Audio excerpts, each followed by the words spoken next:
What is going on, everybody? It is episode 279 of Pop Culture Crisis. My name is Brad. I'm here with my co-host. Would you introduce yourself, please? Hello, Crisis Actors. It's Mary. Today, we're dying to know what you prefer. Boots with the fur or Reeboks with the straps? I am wearing boots with the fur right now as we speak, so you better vote that way. I'm telling you, or else. She's enabling. It's not rigged, by the way. The simp army to vote for. She doesn't like. Do I have a simp army? Doesn't like the simp army unless it's to get them to vote the way she wants, which is for the boots with the fur. Yes. Yes. And so I'm we'll happy today open. Because it's a full studio. Yep. Firstly, we've got Carter. Hello. What's up, everyone? Thank you for being here. Thanks for having me. Are you excited to hear your sound effect today? Yes. Actually, I'm stoked. I can't wait to hear. It's loud. What it sounds Everyone like. liked it. Yeah. Really? You did an amazing job. Yep. Yeah. Oh. And I love the hair metal vibe. Next, we've got Phil Labonte. Hi, everybody. This is a surprise for everyone involved because I was just like, hey, do you want to spend the next couple hours of your life on a pop culture show? And I he said was like, no, and she pulled out a knife. And yeah, and then now I I'm was here. like, holding up a knife? Yeah. And I'm like, Do where you did she want keep to? that? So we got a bunch of stuff to talk about today. We're going to talk about Gina Carano. What I've learned, what I've realized in the last 6 months is that the media, the mainstream media, especially the progressive left media, what they hate is they hate strong, independent women. They do. They hate strong, independent women. So we are going to talk about that and the fact that there's a journalist from the Hollywood Reporter that I like it. Thank you for the money. He asked us before the show what it is why there was a bunch of copy money. He called it counterfeit money. It's all real. Horrible accusation. We would never break the law here It on Pop specifically Culture says in the back Crisis. in fine print, copy money. Yes. So. See, so Phil, every time somebody super chats us, money comes shooting out directly at the guest. And you'll see in a right. few minutes when we start the show, there's a crisis meter at the bottom of the screen. I didn't know people were called crisis actors. I fully approve. Yes, Those are our fans, the That's crisis great. actors. That's great. So when they send super chats, it will fill the bar at the bottom of the screen, and then when they reach 100, we get a crisis party. Yep. And that's when you hear Carter's beautiful voice. Yes. I can't wait. He's very excited. It's so loud. I gave Brett like 7 or 8 different variations, and he chose this Oh, one. I went straight for the hairband sounding really? one. Yeah. Oh, yeah. Yeah. Quiet Riot all the way. So we're going to talk about Gina Carano and the fact that the mainstream media hates strong, independent women. We are going to talk about Winston, the Golden Globes and the horrible Golden Globes. Sorry, I got mixed up for a second there. The fact that nobody likes the Golden Globes. Mary, are the Golden Globes woke? They're so freaking woke, guys. Award shows are so woke. We're kind of like a weird hybrid where we both make fun of woke culture and then make fun of people that make fun of woke culture. Everything deserves to be ridiculed. Yes. That is the way. If you go through life kind of making fun of everything a little bit, Yes. life is much more pleasant. If you go through life too serious, oh, there we go. So we'll be up here in the middle of the day. I'm like, Mary, Hollywood is so woke because it just feels like, both sides have to go over the top. The other side's full of bigots, and I'm like, and Hollywood is so woke. I just realized I kind of look like I'm wearing a giant helmet right now. So I've been like banging my head against the wall, being like, Hollywood is so woke. They're just so woke. It's like I don't even like that word. Like that word always comes across because I hate the buzzword sound of it. It's I've always hated woke. I mean, it's useful because people understand it. So I mean, I guess we're kind of stuck with it. Right. Yeah. But it's really extremely. I mean, it's just so. It doesn't describe the situation at all. Like it's just so surface level, and I hate it. I hate it. And I read something the other day that if you use the term cultural Marxism, you're basically Hitler. So It is what it is. So we're going to talk about that. We're also going to talk about an actor named Wentworth Miller. If you've seen Prison Break, he's from Prison Break. He also plays Captain Cold on The Flash. Well, he said that playing straight characters for years has given him depression. That is a real headline. Be so hard for him. It's a real headline. So we're going to talk about that, and we're going to talk about the rise of Great American Family, which has become the fastest growing network on cable in defiance of Hillary Burton and the weird leftist shills who just they call anybody who doesn't agree with them bigots. So we're going to talk about that, and then I want to go into just a little bit about what was supposed to be the potential sale of WWE to Saudi Arabia and the return of Vince McMahon, and we're going to talk about the hysteria about Evan Peters and the fact that people don't want people to win awards if they're playing a bad person. I guess as long as that person was a real human being, you're not supposed to win. Like, I mean, I feel like there's just anything to complain. Yeah. Anything to complain, because if you complain about something, then you might be able to figure out a way to get someone to pay you to shut up. Yeah. And that's really Yeah. like, if I complain enough, someone might throw money at me. So should we check the poll? Should we close the poll out or should we leave the poll open? We're going to leave the poll open Okay. just to make sure everything is fair and Reeboks square. with the straps. Carter, Reeboks with the straps or boots with the I've fur? never even heard of Reeboks with the straps, so I'm going to go with boots with the fur. You don't know the song? Oh, no. Oh, okay. He we calls can't play himself it right a now. musician. It's Reeboks with the copyright. straps? That's not a song. No, it's like a lyric in a Listen, song. Is it? Baggy Yeah. sweatpants and the boots with the fur. No, I've heard And the Boots with the Reeboks fur with the song. straps. That's- or is it apple bottom jeans and boots Apple- with yeah, fur? It's apple apple bottom bottom jeans. jeans and Yeah. boots with the fur. Right. We ask the difficult questions here in Pop Culture Crisis. We really do. Yeah. So we'll leave the poll open, guys. You can vote there if you'd like. So let's get started, shall we? Mary, are we ready? We're ready. Phil, are you ready? I'm ready. Carter. Ready. All right, we're going for it. Did Gina Carano fumble the bag with Disney? Her answer is no. I actually agree, but the thing is this journalist, his name is Richard Newby, and he's kind of the definition. It's exactly what you'd imagine. That's even a nerdy name. It is a nerd. It's even I'm a Richard nerdy name. Newby. It's like I imagine that he's like he wears dress shirts just because he wants to wear the pocket protector. I was like he likes- roasting his Twitter Avi with Dane earlier, and I was having a ball of a time. Yeah, he went after what's his name?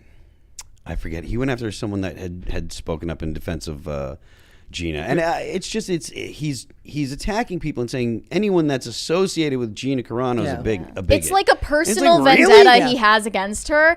His Twitter screen name is literally Richard Newby. Vote blue and save yourselves. And he has his pronouns in bio. So you already know who you're hearing Richard from. I can Newby, even- just the king of the cringe. I can even like forgive the pronouns in the bio because I believe that there's like her. The whole thing that happened with her is because they tried to bully her into doing it. Beep, boop. Yeah, beep bop Yeah. boop. They tried to. The whole thing started because they're like, you wouldn't want us to get mad, would you? As they hit the baseball bat against Yeah, their hand. absolutely. They're basically it's the mob in the 70s and the 80s when they come into your business and they're like, we're gonna offer you protection, and you're like, protection from what? And they're like, from bad people, and they knock something off the counter to make a point. I've experienced that myself Yeah. with all that remains. So Is I'm that- fully. Does that happen a lot in the music industry now? Well, I mean, there was one specific time that there's this band called Horna. They're from Europe, Okay. and apparently they have some kind of ties to like National Socialists over in Europe or whatever.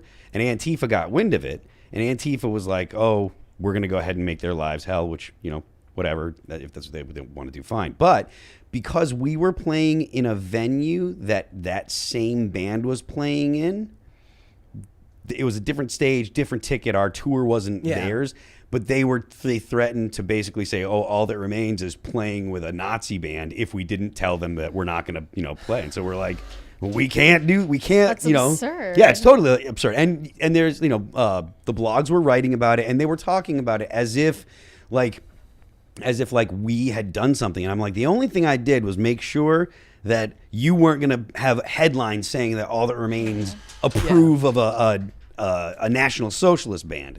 So they wanted you to boycott the same venue. No, they literally told us if we didn't tell the venue, hey, if you book this, if you have this show on the same night as us, we won't play. So they leveraged us against the other band. Performative outrage. Yeah, well, but we told the venue, we were like, look, if we don't, they're going to do this. This is what's going on, and it's going to be all over. And the metal blogs are going to talk all kinds. They're going to lie about us and call us all names because we didn't do this. So we can't. If you don't take them off, we can't play because it's going to be a nightmare. And they're like, okay. And they did that to that band. That band came over from. I think it was Norway, like I said, but they screwed up the whole tour. Which, I get it, they're Nazis because they really are. Yeah. Okay. Oh wow. They're I didn't feel super bad. It's I hard felt to know mad. when somebody's a Nazi now. Exactly. I was mad. I was getting leverage, but I wasn't like, no, I got to defend these guys. It's like, so at least that's what I understand. So I don't want to sound like I'm talking bad about them if they're not, but that was the understanding. And I was like, I'm not it's not worth the risk for us. So. Yeah. So this is what Richard Blue, Vote Blue No Matter Who, had to say. He says, "I'll never stop laughing at the fact that she could have had her own Star Wars series, toys, books, comic apparel. She was that close. She didn't just fumble the bag. She dumped it out, put it over her head, and cut off her air supply." It's kind of vulgar wording. There was a meme that's something that matters so little. That James Lindsay posted earlier. It was like 2012 to 2022, and the one says like down with big pharma, and then now it shows everyone in the masks. No more war, and then it shows all the Ukraine flags, and it says like the media is evil, and then now it's all people wearing Disney ears. They don't really know how to understand what good could come of your life unless it's promoted by like a Fortune 500 media company like Disney. And it's interesting because these are the same people that really do push the idea of the strong woman. That's a big theme amongst the shows. That's what they keep having problems with when they can't make Reva work in Star Wars. They love the concept of a strong woman, just not when it is a strong woman that doesn't agree with what they believe in. Right. So, and they talk here about how the movie, which was Terror on the Prairie, they said it made $804 at the theaters. I'm like, well, it was a Daily Wire movie. Yeah, it didn't go out to theaters. I don't even know how they got that number. It might be completely spun out of thin air. It was made for Daily Wire Plus members only to watch online. Right. Yeah. So this was either from like private screenings or it's just fake news entirely. It's like, they only sold, $3 worth of Red Lobster at McDonald's. And notice how they didn't mention AOC's movie bombing that went to theatrical release because nobody cared about it. She had a climate change movie. It was, like 2 hours of AOC crying about climate change. I can't imagine why it couldn't make it to $10,000. We're in this weird era where people have realized just how powerful media is. Megan Rapinoe started her own media production company recently. Who she is, right? The lady from the U.S. soccer team. Yeah. So it's like they understand, Harry and Meghan, we don't want to be in the spotlight anymore, but we have our own production company and we have side deals with Netflix. The first thing Obama did when he got out of office was get a deal with Netflix and Spotify, right? They understand how powerful the media is. And for Gina to be a part of the mainstream press and walk away from that, that's a big personal decision and shows a lot of grit for a person. Yeah. So it's kind of shocking to me. I mean, it's not shocking because the guy has Vote Blue to say, like, it's not. Save yourself. This is not a person who's rare in their industry. They're hysterical and detached from reality. So after this, Gina Carano, by the way, I love her Twitter, Avi, this little bunny with like what are those called? All right, now I gotta go check it out. It's like this one of those medieval weapons. Yeah. I don't know it's like holding a medieval weapon. She clapped back at Richard Newby and said, "Here is a contributor of The Hollywood Reporter who repeatedly joins in an online mob of mostly anonymous accounts harassing me. Are you aware that we released Terror on the Prairie exclusively on The Real Daily Wire and you didn't know that? Or ignorance and spreading hate your only purpose here? Well, I didn't fumble the bag. I just didn't go along with the sellout narrative. The online mob couldn't handle that, so they petitioned to have me fired and won. I'm not sorry for that. I stood for what I believe the right thing to do was, and the more time that goes by, the better I feel. The genuine bag fumble is sellout journalists like you who sold out America and stopped asking questions to be liked by a fickle, manipulated mob. That is what you valued, and that will be your legacy." And then Richard Newby blocked her. Yeah, of course. That's always the move. Oh, did he? Really? You never defend yourself, just block and move on and act like it never happened. This guy just got destroyed. Yeah. He Oh got my felted. goodness, he has sand in his panties. Yes. It's also really funny too, because for her, I imagine that the fear would have been right afterwards, right? Right after you make that decision and you stand up for your values and you move on from the company. I mean, that's after weeks and weeks of attacks by weirdos on Twitter. At this point, Gina Carano's not afraid anymore. No, she's made peace with the decisions that she had to make. Well, not only that, but like the real fear comes from, am I going to be able to continue my career? I'm going to have to find something else to do, blah, blah, blah. And that's the real, that's the power they hold. And also you do have to get over the fact that there's going to be people that are going to because I've had the same thing that, on a smaller scale, I've been canceled, people got all mad because I said something, and I've had people that were friends that don't, are no longer friends because I said a bad word, or they heard that I said something like, there's a crisis among young men. Yeah. This is a few years back, so Which it was is a little funny 'cause early, that's so- And some dude was just like, I'm not your friend anymore, and blah blah blah. And I'm like, Jesus, that's so innocuous. But, That's such an innocuous thing to say. yeah, but Carano, so once you get past that, Yeah. then it's like you realize, okay, you're going to lose some friends, but it is okay. And the people that stick with you are like, okay, these are actual friends that believe the same things that I believe. And we're not just friends because it's convenient for them. Yeah. We're friends because we share the same values. And that's really what makes a friendship important, It's very interesting. Like, because I'm one of those people where, like, for me, I did lose friends coming out here to work, right? But to me, it was one of those things where it never mattered to me. Like, what they believed in politically never mattered to me. Still doesn't for most of those cases. If anything, I was hesitant to want to, like, start friendships on the basis of political beliefs, because I'm like, is that any more deep than sharing a bond with someone that you had over the last however many years, right? It's scary to me because you don't want either side to be superficial. On one side, you see somebody leave you behind because you see the world a little bit differently than them. You're like, did those last 10, 20 years even matter? But then at the same time, do you really want to base a friendship on something like values that do change? If you're basing your friendship on we both find it fun to dunk on the libs, that's probably not good. Yeah. But if you're basing your friendship on, okay, this guy and I share the same values, then that's something that's substantive.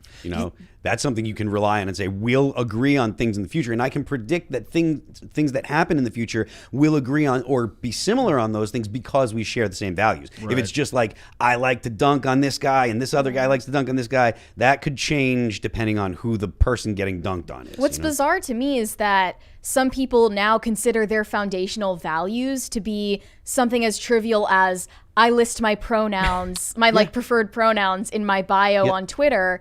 And when I look at what happened to Gina Carano, I don't even see it as a fallout over political differences. Yeah. It was just her failure to perform compelled speech for them. Right, she didn't comply. She was not politically outspoken in any way.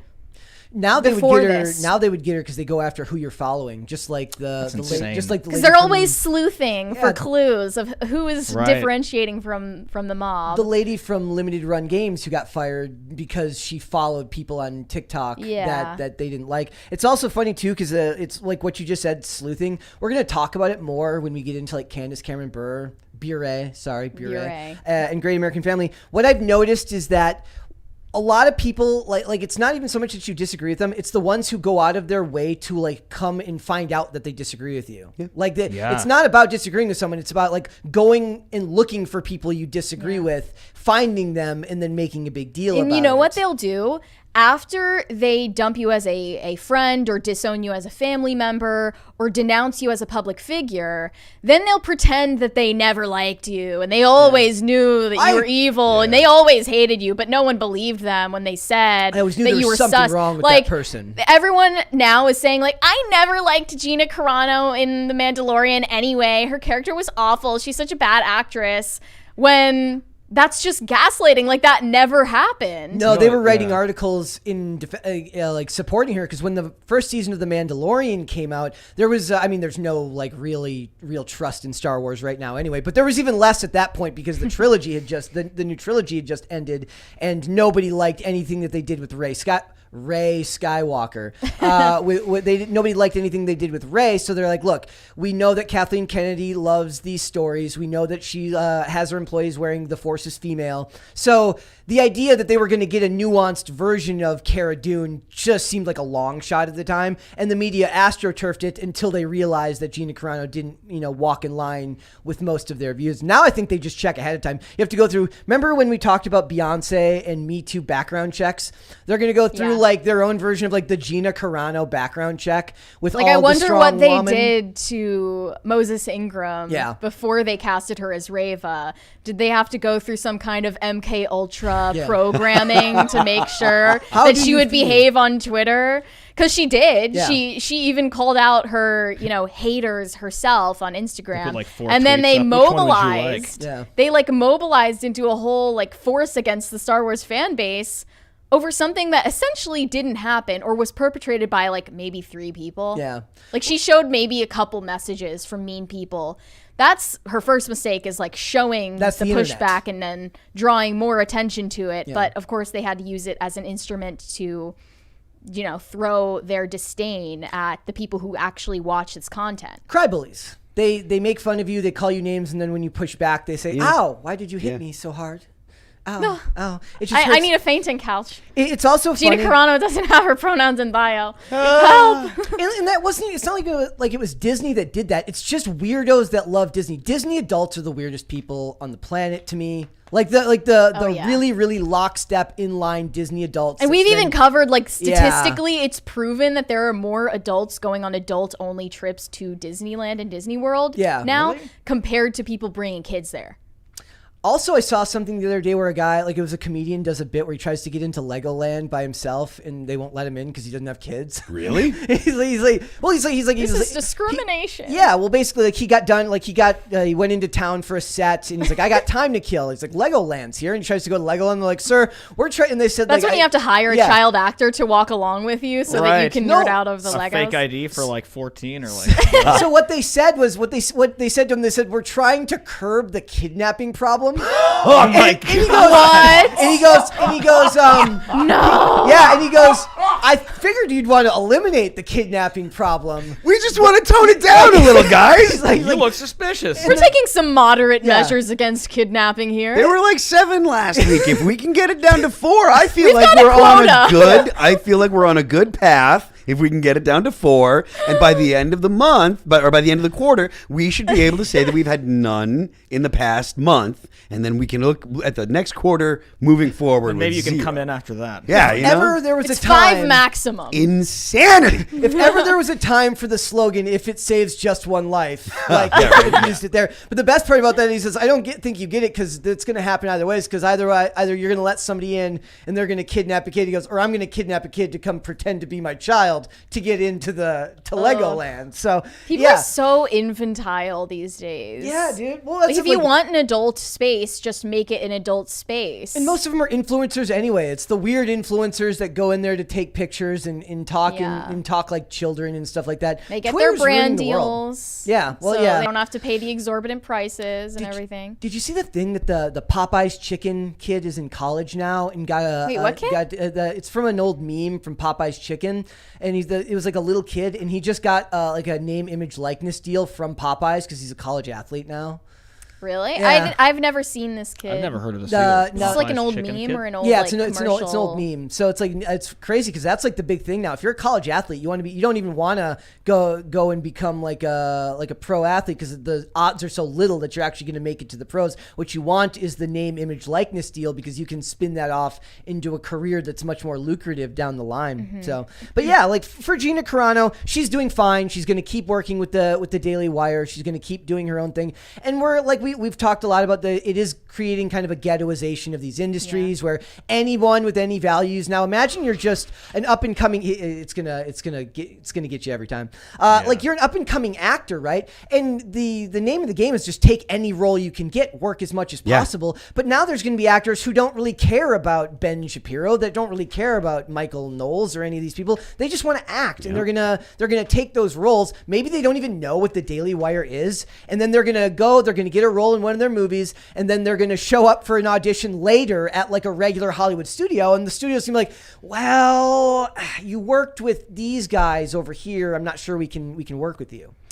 I think you're probably right. They might see that, but I think that there's going to be less and less of that in the future, because I think that right now it's probably accurate, but I think that in the future you're going to have more and more people doing movies, like you said, and it's going to get to the point where it's like, okay, we can't just boot people because they were on a Daily Wire movie as like, you know, an extra or you know, a small bit part, 3 words they said, and it's like, oh, you can't ruin this person's career. I mean, maybe they could. Well, it's not even that they have to ruin it, especially when it comes to the casting process. You just don't cast them. That's what'll happen. They'll be like, well, you know, it's the myth of the people like equally qualified for the same job. That's not really a real thing. Like there's always something that can make a candidate stand out more. It will work against you if you give an absolutely fantastic audition. Another guy gives a really good audition, but they look at your past body of work because that's important too.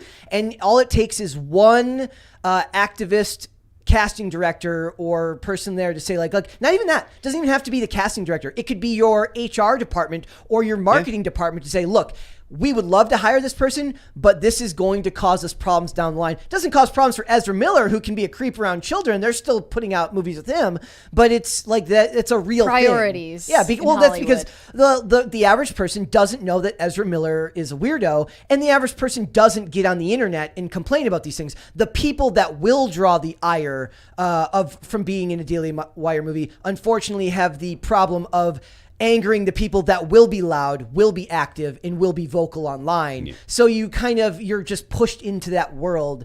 And I don't want to see it ghettoized. I want to see Hollywood take a step back, touch a little grass, and maybe learn their lesson. Obviously, I know that that's not going to happen. Yeah, I don't believe that they're going to learn their lesson.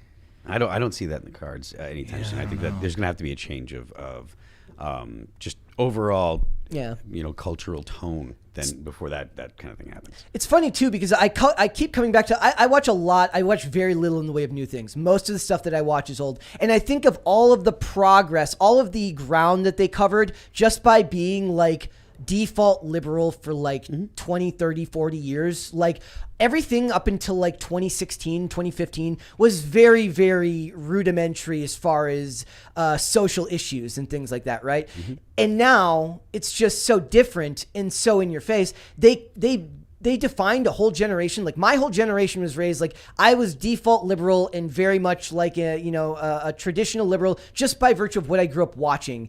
And that's because it wasn't done in a way that felt like it was forced down my throat. They don't know how to get back to that. Certainly there's examples. Taylor Sheridan is a good example of someone who seems to be able to do that. People call Yellowstone like conservative. It's not. Like most of those shows are actually just what an echoing of what Hollywood used to be, meaning standard storytelling with traditional American beliefs. Sure. So we're never going to get back there, and Gina Carano is the one who ends up suffering because of it. True. So, let's go to Super Chats. Let's do it. Corey Anderson said, Mary's hair makes her freaking gorgeous. Well, there's my simp army. There you go. It's also like, what hair? I guess you got hair coming out because you got the beanie on. It's like, she's got the beanie on. Big Dave sent us 99 cents without a message. Strong silence. Thanks, Big Dave. Johnny Beck sent us a thumbs up. Thank you. Tacti Platty said, Mary looking super cute. Big Avocado doesn't like Gina. It's all Big Avocado's fault. There's worse than Big Oil, worse than Big Tech, worse than Big Energy is the Big Avocado lobby is out to get us here in America. They steal your money by providing you with avocados that are ripe for 45 minutes and then they're bad. And then they're bad. Yeah. Right? Or they're like ripe in one part, but not yet in another part. Like it's super GMO'd. Corey Anderson said, Phil, can you please do a video of how All That Remains makes a song? I mean, reveal your secrets. It starts with riffs most of the time, guitar riffs. Marcos said, do you have character voices in your minds for chat or posts here or elsewhere? Do you say voices? No, I don't. I don't. Only for like snarky journalists on Twitter. I was going to say I have negative voices for negative comments. I don't. We hear voices in our head. Maybe it says something about me psychologically that I say the positive comments in my own voice, and it's a type of ego. I don't know, but I only have voices for various types of things I disagree with. It's like, oh, I get it. That's It gets progressively worse depending on the person. Yesh said, hey, Phil, if you're going to spew into this. And then he sent like a Chinese takeout. It's a fantastic Wayne's World reference. Tacti Platty said, Phil, your side seating with AJ was epic. Oh, with Alex Jones. Yes. In this very room here. In this very studio. Yeah. It's got good energy. Yes. Was it this room? Yep. Yeah. This is why we're here. It was. Wow. Yeah, man. That's so long ago. High Pod Thesis said, Durka E over... HHH? Triple H. Triple WWE. H. Yes. Durka's better than Triple H. For a second, I thought he meant Hulk Hogan. I was like, that's two. That Hulk Hogan's still around, still kicking. Remember he had the thing with who was it, Bam Margera? He was like R.I.P. Bam Margera. You're a legend. Is it more impressive that Bam Margera is still alive or Hulk Hogan is still alive? That's a good poll question. I think it's more impressive that Bam Margera is still alive because Hulk Hogan's bad. Like who dies first, Bam Margera or Hulk Hogan? Probably Bam Margera. I like the it's a idea ghoulish that question to after ask, Bam but- Margera responded saying like, "Hey brother, I'm still alive," that Hulk Hogan just blocked him. Yeah. but to Like, me, hey, I only wanted to really talk about you happened? after you're he dead. didn't block him, but he didn't respond. He didn't But what I like about it is like, look, or what I think about it is like Hulk Hogan grew up in the steroid era and the cocaine era of the 80s. Like, if you ever want to watch, like, just one day, drink tea, get really calm, and watch 80s wrestling promos, it will blow your mind. Like, Or because Surge commercials. they're so insane from the 80s. They're all cocaine. It's just They're all powered by cocaine. They're roids all and cocaine. faces bright red, just There's veins semen. popping out everywhere. I watched I was watching old home run derbies as I would want to do from back in the day. I'm watching Mark McGuire at like the 1998 home run derby, and his like there's just this vein in his forehead, and he's chewing gum like it's the world's toughest steak. Like it's yeah, like he's just and just like, and everyone's like, I can't believe he was on steroids. It's shocking. It's like, but the thing is Bam Margera's growing up in the fentanyl era, so I think he's in almost a more dangerous era to be alive. Not, He is grown. yeah. He's not growing anymore. He's done. He's growing like this. But I mean, like he's still doing drugs in the Yes, fentanyl era. which is- I oh, think God. that's more dangerous than Hogan. Hogan already made it through the cocaine and steroids From era. what we know, Dude. Margera's in recovery, right? I mean, he just got in trouble for taking prescribed SSRIs. No. which was He's not fair. left several times now from the rehab place, and like they Okay. found him out at bars and stuff like that. Not good. John S. said, cue the obligatory SpongeBob movie bald scene. You wouldn't know that I wouldn't- because yeah. you're uninitiated Yes, in SpongeBob. I've never and seen you call SpongeBob. yourself Oh, a pop culture podcast. podcast. I haven't host. seen the SpongeBob movie. The but I've seen SpongeBob every episode. movie is definitely Kino for my generation. But Really? so King Neptune, he reveals that he's bald, and then they're just like, bald, bald, bald. Bald. Caper 2X, you want Do one more cut and them then, off? and Okay. then we'll move on. Caper 2X said, Brett, at this point, are we talking woke or evil? Because they attack anything smacking of goodness and character. Howdy, gentlemen. Beanie Mary, make mine marvel. Evil's a good way to put it, I guess, but it's also a very generic term. Like I don't like the idea of labeling a person evil unless I'm talking about an individual and not an idea. Like it's a lot easier for me to talk about an individual or a person as being good or evil, and even then I'm hesitant to make judgments based on their internet personality. I think behavior is where you can Yeah. can make the distinction as to if someone is evil or not. Ideas can be evil, absolutely, but Yeah. like certain ideas, I guess, could be evil. But like to me, it's like we focus a lot on groups, and I don't like the idea of judging the whole group. I want to talk about individuals. Yeah, that's why I think that like behaviors or actions Yes. can be evil, and if you do them frequently That's enough, I didn't then mean you're idea. evil. I didn't mean an idea. I meant like your actions. Like it's more about your track record, right? Like it's you can say one thing wrong one time. That doesn't negate a whole list of things that you've done that speak to the contrary. But most people don't want to talk about everything to the contrary. They want to judge you based on that one thing you said that one time. Also because we have short attention spans now, and we're on to the next outrage. Let's do the next. And we're one. on to the next let's super do- chat? Yeah, because it's about Gina. So Okay, let's do that Tacti one. Platty said, Phil. Oh, the next one's about Gina? The Wait, one, Patriot yep. American said, when they sacked Gina, I knew Kathleen Kennedy and her filthy woke mob were behind it. I always hated Kathleen Kennedy, and only people I trust at Lucasfilms are Dave Filoni and Jon Favreau. Favreau.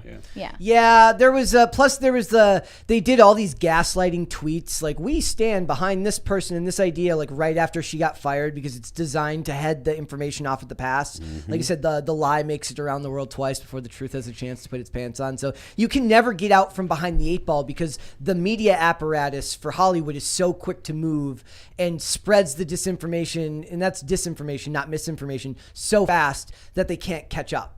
So all right, let's We're move going to go on to the Golden Globes. They really outdid themselves this year. When we post this segment, we're going to title it, The 2023 Golden Globes Were a Woke Clown Show. Yes. Because I have this feeling There were that... drag queens there.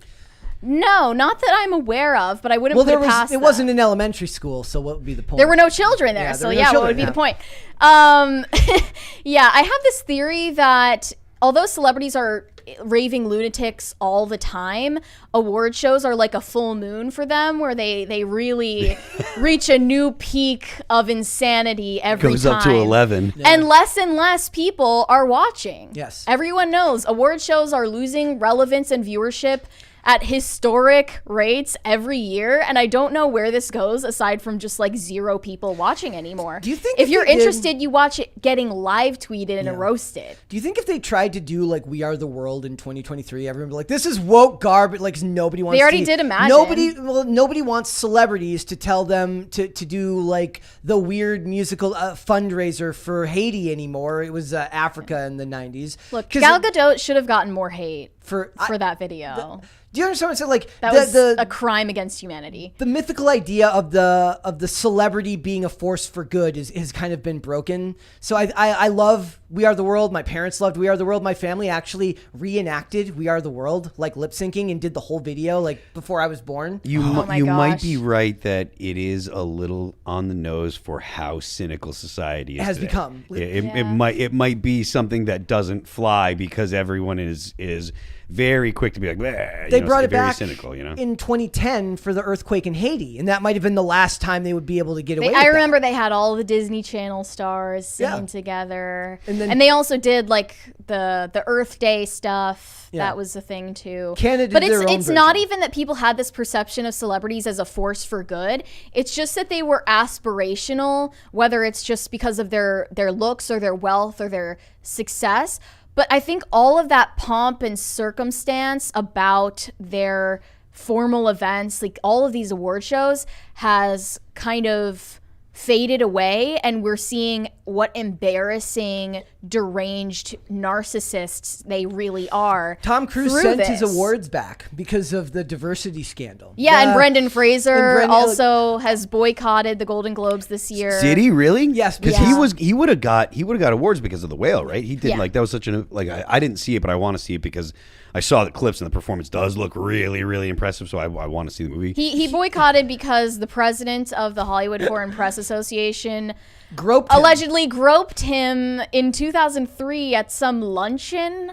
And then when he came out about it, they didn't discipline the guy at all. And he was like, oops, I do sorry you feel support that that. way. That guy did get in There's trouble, more to however, that. for writing an article about how BLM was a bad organization. So he didn't get in trouble for sexual assault. He got in trouble for writing a The negative Hollywood article Foreign about- Press is big. Yeah. Anyway, they did not air the Golden Globes last year because they got into this whole scandal about not having any black members on their voting committee. And then they also blamed it on COVID restrictions, which was obviously a sorry excuse. Well, they had the other And one, right? Here's the worst part. So the show is hosted by a comedian named Gerard Carmichael. Yeah. And he actually makes a joke in here because in light of the scandal from the previous years, he mentions that there was no African Americans on their panel, on the Hollywood Foreign Press panel before the death of George Floyd. He also says, he literally says, I'm only up here because I'm black. And everyone laughs. The problem is, if this was one. done in the 90s and Chris Rock did it, everyone could have laughed because everyone understands that Chris Rock is a legitimate big He's a name household celebrity. name. If Will Smith said it, legitimate big, even Have you guys Kevin Hart. Will have Smith either would've of said you it if heard I'd- of Gerard Carmichael? Will Smith would have said, "It's good up. I'm up here," or else I would have slapped someone. Go ahead, I'm sorry about that. Well, have either of you heard about Gerard have no idea who this Carmichael person before is. this? Because this is the first I've heard of this person before. It's like he doesn't understand. He's that a it only- comedian, but nothing he said is recognizable as comedy because he's just complaining about racial grievances. And what he doesn't understand that joke only works if you are a household name who's actually built up a huge following. Otherwise, it's just like Otherwise, weirdly you're like, telling of their yeah, industry. Yeah, we You're only noticed. here because you're black, Like and the- they're trying to save face by inviting you. And It's like after all obviously, the stuff a Ricky in previous Gervais years. would never happen again, Well, and remember- he himself knows that. They also got rid of Kevin Hart that one year when they were going to have Kevin Hart because he made jokes 10 years something prior. something that he had already apologized for Walk too, which back, is why yeah. you never ever apologize, because even if you apologize, no one is going to forgive you. Yeah. And second of all, they will still bring it up 5, 10, 15 years down the road. It doesn't matter. Never say you're sorry because it doesn't absolve you of anything. The only thing you do is say, you're right, I did something bad. When someone tries to get on you and tries to cancel you, flip them off. They'll just call the apology insincere anyways. Yeah, they just say no. Even if they accept it and it's like, okay, it calms down. Yeah. 2 years later, 3 years 'cause later, then you're someone admitting gets guilt. mad at you and they're like, oh, remember when they said blah, blah, blah. Makes you into a target for next time. Exactly. So just tell them to F off and you don't care what they think. And then they'll be like, well, you did this. And I'm like, and I told you to go F yourself back then too. He essentially said that the Hollywood Foreign Press Association is racist. Yeah. He was like, I won't say they were a racist organization, but they didn't have a single black member until George Floyd died. Who and then watches he, this then stuff? he said, I was invited to be the black face of an embattled white organization. Who like, imagine you're getting And dressed. people laughed. You're getting dressed for the show. You're putting on your fancy gown. The guy's putting on his 3-piece suit. And they're like, let's go and talk about this.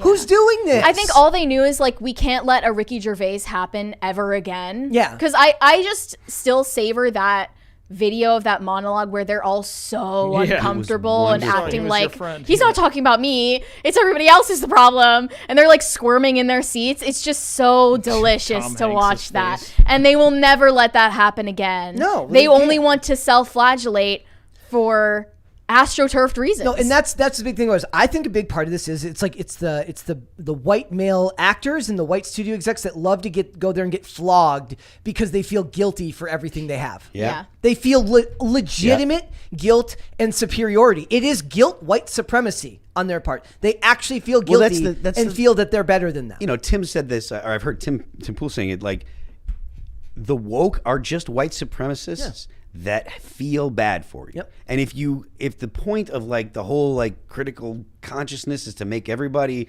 woke, there's going to be some portion that are going to say, okay, I hear all the things that you're saying. I don't feel bad for it though.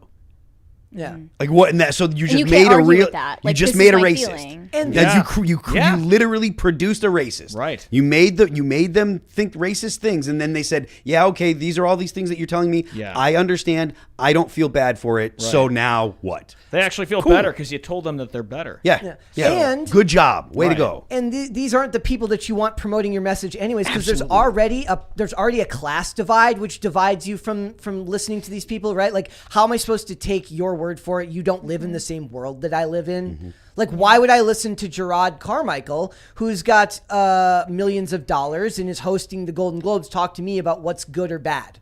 He doesn't live in my world. I don't live in his world. I don't tell him how to live his life. He shouldn't be telling me how I should be living mine or what society should look like. Yeah. Hollywood doesn't export American values to the rest of the world. Hollywood exports Hollywood values. Hollywood is a weird failed state in the middle of another failed state in California. And it We're just doesn't... waiting on the tectonic plates to do their job. Do your thing, sweetie. That's and then Or global warming. it could be global I warming. mean, climate It could- change. when did that officially switch over? That's not really related to this, but Definitely like mid know. 2010s. is that when that was? when Was current year began? I don't know when they switched over to climate change. Another highlight of the night was Michelle Yeoh's acceptance speech. This is the first Golden Globe she has ever won. And instead of saying thank you, you know she's going to be complaining about that fact. Which is a bummer So- because she was fantastic. Did she really? Yeah. Yeah. She took 4 whole, dreadfully boring minutes to first complain that she has been the victim of like microaggressions over her race. She's Malaysian. And she was like, oh, people ask me if I spoke English and they don't know about all the different countries that are in Asia. They're so ignorant. And then she complained that she's been typecasted and that she's also been shut out of a lot of opportunities for roles due to ageism. She's 60 years old and she actually looks very good, by for the way. 60, yeah. But it's just like, you're not helping yourself by being such an insufferable person. Remember when you focused on an what ingrate. You're a Hollywood ingrate. Remember when you focused on what you accomplished in spite of what you overcame rather than focusing on what you overcame in spite of the accomplishment? Like in this case, they're not focusing on what they achieved. They're focusing on what they had to overcome to achieve it. Yeah. It should be about what you achieved. Right. And then what you overcame should be secondary. They go the other way. It's like, they're like, oh, thank God I achieved it so that I can now complain about what I had to do to achieve it. Also, by the way, that trophy just looks like a dildo. I was going It to does. say that. It looks like a dildo. I don't care what Carter you was say. wondering like who's gonna say it. The whole time, I will like- say it's a dildo trophy. Is That's it really? It, as far as I'm concerned, they did it like just to laugh at the actors. Like whoever designed it did it for these pictures, so that these people would have to hold these pictures So and do this. the craziest part of her speech was when the producers wanted to like gently close out her speech. They started doing this quiet piano interlude, and then she just snaps back at them and she's like, "Shut up, please." Yeah. I can. And then she said, "I can beat you up, okay?" And that's serious. Like, imagine being But the she guy can't. who is playing the piano, and you're like, "Holy shit!" She's a legit martial I would just artist. press the sustain pedal down and play faster. the narcissism it takes to like violently threaten people on live TV. And then Right. when you think about the fact that like all the lowly peasants at these award shows who serve them have to wear masks. Wearing masks still. Yep. They're just like dehumanizing anyone who doesn't have the microphone. Let's be fair though, the people do it. This is like I follow a lot of accounts from people who work in the industry, right? They don't care that they have to. I don't know if it rings true to them or they understand that it's insulting that they have to wear a mask and the other person doesn't. They just see it as like part of their everyday life. Like it doesn't even register to them that it's infuriated, that it should Yeah, be they infuriating. Well, then add it's that. And then because it's dehumanizing. it doesn't register because like they have this whole audience of celebrities that are like clapping like seals or Yep. because they don't understand what is normal behavior socially. They've been locked away in their homes for 2 years straight, and they don't interact with anyone outside of their echelon. Yeah. They're socially maladjusted freaks. Yep.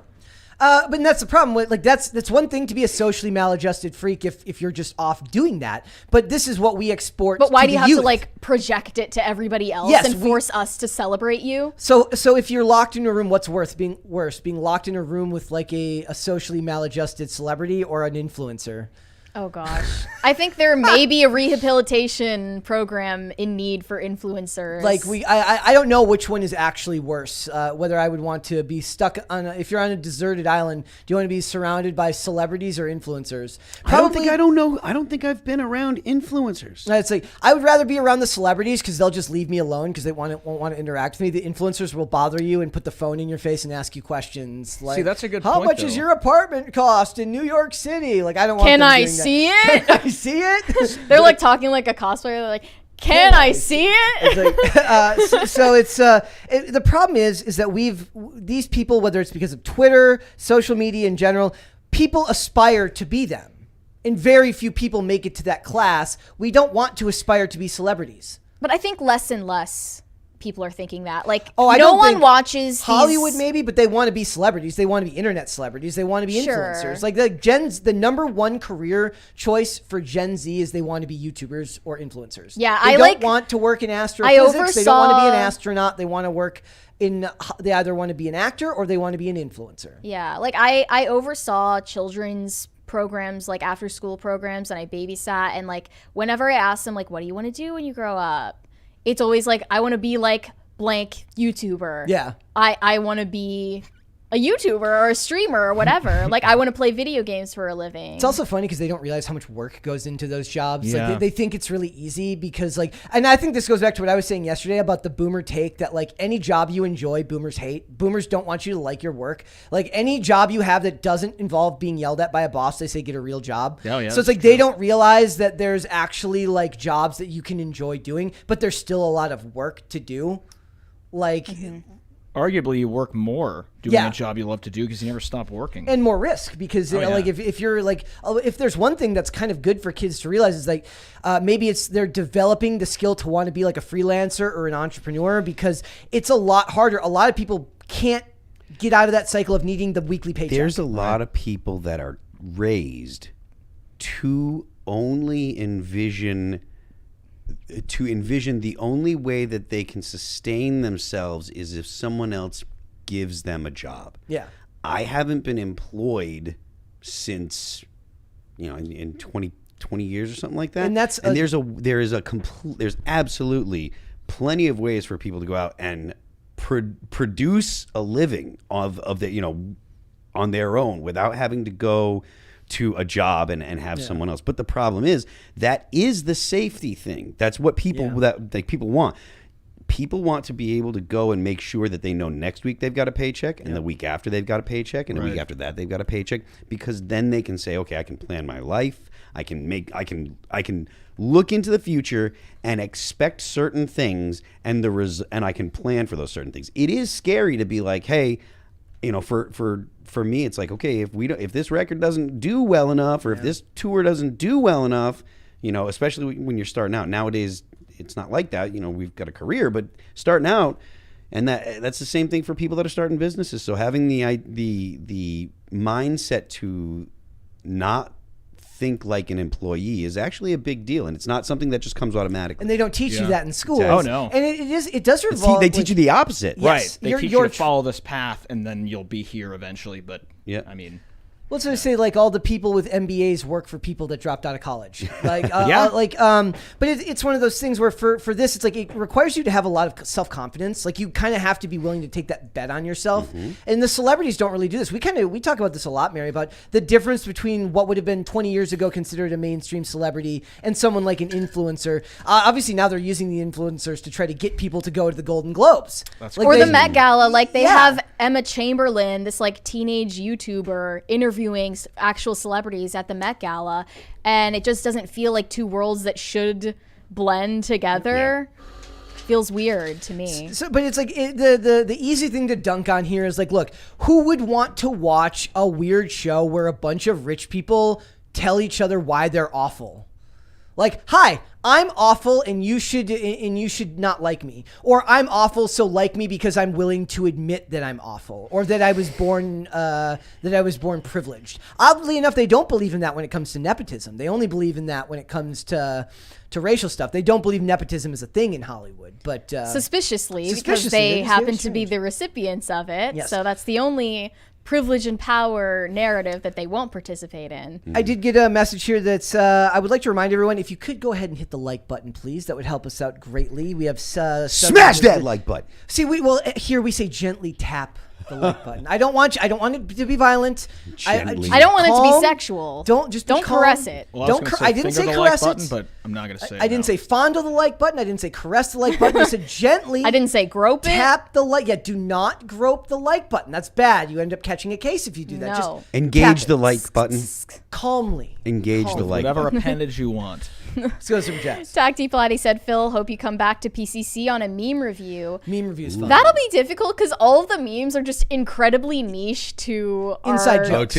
Conversations, but I would like to have you back anytime. I will be around. It would be like out of context meme review. Like it's like showing to someone where they don't get it's like just like incredibly confused the whole time. It's just all memes in German and Spanish. It's just like, imagine like you go to a comedy show and the guy just only tells inside jokes that his friends understand and then expects everyone else to laugh. That's basically what I do. Yeah.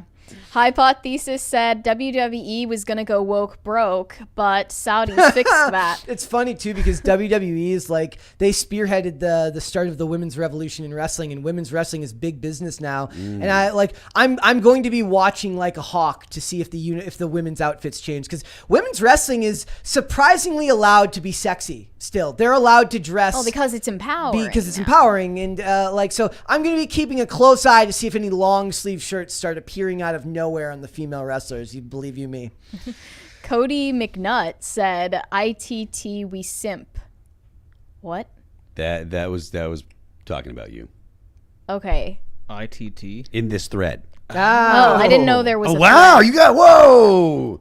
Did Gen X just inform the kids? Yes. I think Gen X just informed the kids. Oh, ITT is in this thread. Damn. Okay, I haven't been around in like the chat forum. Mary's like, I didn't grow up with message boards. I grew up with Coco Melon and Paw Patrol. What's a thread? Thing is, my 4chan is showing. Have you ever noticed how like it's really funny? I was talking to someone about like going on message boards back in the day, and the idea was like you used to make fun of TLDR, like of people who wrote something out that was too long. Now everything is written out and super long. Like Everything on Reddit has a TLDR. You need to get back to making fun of people for explaining too much. I love, one of my weaknesses is I don't engage in toxic comment sections, but I love to read toxic comment sections. It's kind of like, it's like hot cocoa for me. And like, I just love reading. You mean the IRL chat? No, not. I'm talking like Instagram threads where like these people go back and forth, and just the length of the messages is shocking. People to me. argue under my own like selfies.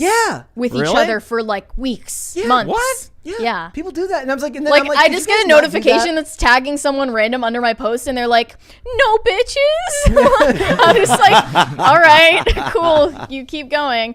Sean Doherty said Yellowstone is a yeehaw psyop. What does this mean? You're better off right now watching Tulsa King. Tulsa King rules. It's even better. It's awesome. How's it getting better? Look, it doesn't take itself too seriously. It pokes fun at woke culture while also engaging in it, just like it should. It does everything right, and Stallone is amazing as a I think you're just a Stallone simp. I am kind of a Stallone simp in a lot of ways, but it's got a lot of great actors in there. Stallone's really good, man. I mean, he's Stallone. I remember I love telling this story. One time the first time I went to Philadelphia, I ran up the stairs and I did the Rocky thing, and I looked around and literally I watched half of Philadelphia just roll their eyes at me. Like everyone, like, you know, they're just like every day, like I imagine every single one of those person was either coming to or from work, and at least twice a week they see somebody do that and they're just so sick of it that they just all rolled their eyes at me, and I'm like, fine, I see how it is. Yeah. Hypot Thesis said Brett should watch Hogan in Japan. He could go. Like Hogan could wrestle, especially in his early days. Like Hogan early on when he was competing overseas was different than, it's kind of like when I would make fun of when Justin Bieber becomes famous and or a lot of musicians become famous, they dumb them down to be a pop item, right? A pop outfit, right? But doesn't mean they can't play other instruments or they don't have other skill sets. You're dumbed down for an audience. Would you agree with that? Like there's artists that get dumbed down for mainstream appeal?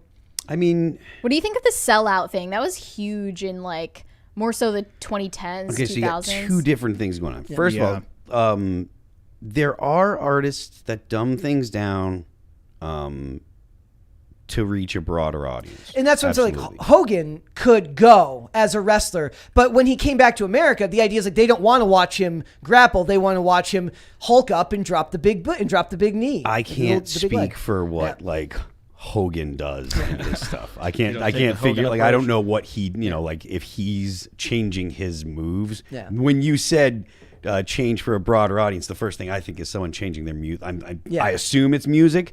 I could never even, that's wrestling so far removed from my world. I would never know how they my would brain change it. works and like if that. Mary, you were talking about selling out in regards to wrestling? Music. Okay, music. That's a totally, like, in my opinion, selling out is playing music you don't like for a paycheck, right? So that's only bad if you are an artist that is creating something that you are trying to present to the world. If you're a musician that's like, I want to play music for a living, and you're a session musician and you play drums for other bands in the studio and you play guitar, that's not selling out. Yeah. That's just you want to be a musician. Yeah. And there's a lot of people that start bands or get into bands and they are playing in a band because that's what they kind of like. But really what they want is to be a musician. So it doesn't matter if they're playing in this kind of band or if it's another kind of band. Now, elitists and people that love genres get mad when musicians say, I prefer music over this genre, because then they feel like their team is taking a hit. Yeah. So if you're a musician that's like, I'm in a band and I dig this stuff, but I want to play music and that's why I'm in the band for music, you can't sell out, because the whole point of you being in a band is music. If you're a dude that learns to play bass because it's the easiest thing to play, and you stop playing that kind of music because you want to play bass in a different kind of band because it makes more money, you never gave a crap about music. You only play bass because bass is easy and you want to be on stage. So yes, you're a sellout. You're only doing it for money, Yeah. So that's my thoughts on sellout. Okay.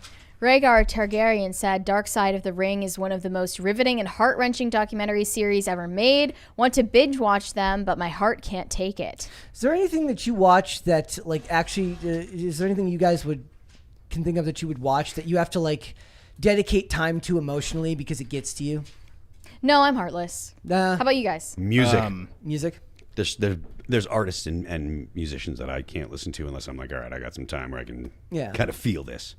There it is. Thank Hey! you.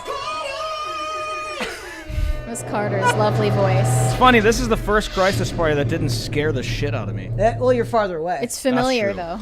I'm that way about Prince Oh yeah, because I'm from Minnesota, so Yeah. that hits different. the Purple one's one of the best to ever do it. I love them. If somebody asks me to listen to a song and actually like, give feedback on it, like Shane sent me something the other day, Woo! and I wanted to, actually listen closely, so I would take time to do that. Yeah. Beanbag Actual said, Phil, best to worst. Waffles, pancakes, and French toast. It's a very big question. Pancakes, waffles, French toast. Exactly backwards from Backwards. everybody else. Really? Yeah, Yeah. French toast always. French toast is obviously the best. top. Then waffles, then pancakes. That is only because you're too lazy to actually make something. If you're making French toast, you're just putting a batter in, then you're slapping. Yeah, but you got to make the batter. Yeah, and the that's eggs and easy. stuff. That's easy. What do you make It's the ju- waffle in? You got to make the waffle batter for the waffle. Yeah, but it's like an yeah, but the iron. egg wash is just like egg and then guess, cinnamon. Yeah, I guess I can see the argument You're with the toast so already fighting being it. a Yeah, toast the thing. bread's already made. You just Okay. heat it up. Sure. Whereas with pancakes and waffles, you have to cook them. Like you Yeah. have to know Well, what with you're a doing. waffle, you just, There's a you waffle close the iron. iron and Right. that's You it. still got to make the batter right, or else it'll come out weird and creepy. And Pancakes are the most difficult. They are. You I have agree. to flip To them get and- right. Yeah. Bacon's pretty hard too. What? Well, to make it right. Bacon? Just stop cooking it. Just eat it raw. Whoa. What? I mean, I don't know. Carter's like, never mind. Just leave me out No, of I this. mean, hey, it's a skill. You got to You're like, know these when to people are flip it crazy. over and. I'm a fan of the baking bacon. A lot of people yeah. put it Oh. into. Oh. I think that's the best. Oh wait, bacon in an oven? Baking in an oven. Okay. my It's a dad. whole new level. My dad did that. Caper2X said, "Oh, Beanie Mary, delightfully mean. Don't change." Well, I Mary won't. she would never change. Johnny Derp said, "Doesn't it depend on your skills and desires, Phil? I work for a company in environmental reclamation. Hard to clean a river or plug a mine alone. That is all." I wonder what was that In relation regard to employment versus self-employment. Okay, that's. I mean, I'm not saying that some people have the mindset to be self-employed is not saying that I think an individual can run an entire crew. Like if you've got a job that takes multiple people, obviously I'm not saying you should do it by yourself.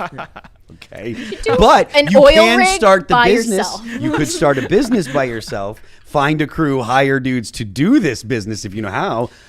But I don't think that if there's like, I mean, you can only be in one place at a time. You can't be two places at once. So I get it. and that's like what a lot of like Your my own friends. airport, fly the plane, Yeah. be the control center guy. A lot of my friends that started their own businesses who work in the trades and stuff like that, it just started because they organically they realized that as much as they liked the work, they did well with the business side of it as well. Sure. But that's like I said, a lot of that can't be taught. They didn't go to business school. Yep. They learned a trade and happened to either be mentored by or grew up with someone that they work with that also understood the business stuff and allowed them to work together to build an operation out, right? But that's, like I said, that's not taught in schools, and it's certainly not valued by society the way that it should be. Bobcat said, "Hey, have any of you heard of this band, All That Remains? I've heard they're kind of okay." Never heard. Never heard of them. I was talking to my brother the other day, and I was telling him I was working with Phil, and he, he's heard of All That Remains. Everyone who's played RuneScape has heard of All That Remains, because all the compilation videos used to be made to All That Remains. Nice. in Nice. RuneScape. Really? A That's lot funny. of them, yeah. That's great. Corn Pop said, "Thoughts on Howard the Duck?" I imagine a Gen Xer would have some thoughts on Howard the Duck. The movie's cool. I was never a fan of the comic book. I didn't read it, so Yeah. I don't. If there is like deep lore, I'm not familiar with it, but I did enjoy the movie in the 80s. I thought it was fun. Darkwing Duck? No. No. I was too old when By that Darkwing point. came out. I was a little too old for that. I mean, I kind of love Scrooge McDuck. Like I love Scrooge McDuck because that's what all of the millennial kids who are socialists believe that all millionaires are. That they all jump into mine pits of their own money. They actually think that Elon Musk has $100 billion. He could be Batman. It's like You should do that. you are so stupid. It's like the schools don't teach you that stuff, right? It's like I want to learn how to do my taxes. Parabolas. It's a thing. Like I did learn how to write a check in 4th grade. That's like the only real life skill. Oh. Dude, And I that's still double obsolete check now. when I write a mean, check to make sure I'm doing it right. I do it different every time, and just if it doesn't work, then I don't have to pay. Like I still like in 2020, I went online when I was filling out a check and was like, did I fill this out right? Because it's been so long since I wrote a Right. check. Yeah. Matthew Hammond said, Phil is on the show. He is the best. By the way, the 4K Blu-ray of Groundhog Day is a great transfer. I would highly recommend it. That's I've been breaking my rule lately, and like there was like something I wanted to watch, and I bought the digital version of it rather than the physical copy, just because all my media is at home, like is in Minnesota still, and I'm not going to rebuild the collection out here, and I'm not going to ask my dad to mail me like a suitcase full of media. So it's like I bought something digitally that I wanted to watch, and as soon as I did it, I felt dirty and disgusting. It's bad enough to like pay for the streaming service. It's even worse when you actually buy like a season of a show for like $15, and you're just like, ugh. Yeah. It's disgusting. Java Lab said, Tulsa King and Yellowstone are made by the same person. Taylor Sheridan. Yep. He also Mayor of Kingstown has a second season coming out. If it's not out right now, it's coming out very soon, and that's going to be a big deal because Jeremy Renner is the star of that show, and he just had his accident where he with the snowplow. So support that. All of Taylor Sheridan's shows are just early, like late 90s to mid 2000s, like in their ability to tell both sides of the story. Have you ever seen The Wire? No. The Wire is a great example of a show that was able to tell you an engaging story in which you have drug dealers and cops, criminals and good guys, both of who are deeply flawed and have redeeming qualities in equal measure, right? You root for a character that you root for because there's something about that character, whether he's a good guy or a bad guy, that you identify with. And like a lot of people's favorite character in that show is Omar, and that's because he robs and rips off other drug dealers. And so he's kind of like an anti-hero, right? And what Taylor Sheridan does is he just does really, really good nuanced writing in an age where nuanced writing isn't a thing. Yeah. So, Scratch and Jack said, great looking teeth, Brett. thank you. Hypothesis said, Hogan wouldn't have lasted as long as if he didn't dumb down. That's why so many indie darlings are now retiring under 40. Yeah, I mean, what wrestling now is basically just a really funny version of like Cirque du Soleil. I love it. Like it's like it doesn't make any sense like why they jump through the ropes and nobody just gets out of the way. They always catch them. Have Like you seen those memes where it's like, still think wrestling's fake? Explain this. Yeah. Yeah. My favorite is the one of Santino Marella with the fake fake snake. Or the dude from AEW always does it with his hands in his pockets and he's like jumping around and he never takes his hand out. I know Kenny Omega wrestled a pillow once and lost to a pillow. Like it's like they're gifted artists with what they do, but it's very clearly for the people who like it already. It's not designed to pull new people in. Fair enough. Bad app. I'm not reading that. Of course. Why? Oh, you also there's a young man, a strapping young lad in the comment section named Bad App who continuously Strapping leaves. young gentleman. Yes, I don't know what he looks like, but I'm read it, assuming Bad App. that likes to leave super chats that Mary will never read. Oh. It's his thing. I really wanted to know the outcome. But I want to find never that know. super chat now. It's your job to find it. Jerry said, what is TNA? Yeah, it's a wrestling company as well. TNA and the Indies speared it with the knockouts in the late 2000s. The women's revolution started because matches given 3 minutes. Twitter got WWE to change. Yeah. Okay, I smelled a stink bug. Stink something a second ago, like maybe 10 minutes ago. Then I went and felt my hair and it flew away. So I got stunk. I cannot, I am one of the people that can't smell stink bugs. Dude, you could smell I it if it can't stunk on either. your head. It was so weird. I'm like, where is that? Anyway, that happened. So Yeah, so like for wrestling, it's also part of the thing is like it started with like Paige and I guess AJ Lee, but Charlotte Flair became a big deal because she's Ric Flair's daughter and she's Ric Flair's daughter. She's like 9,000 feet tall. She's really, really good.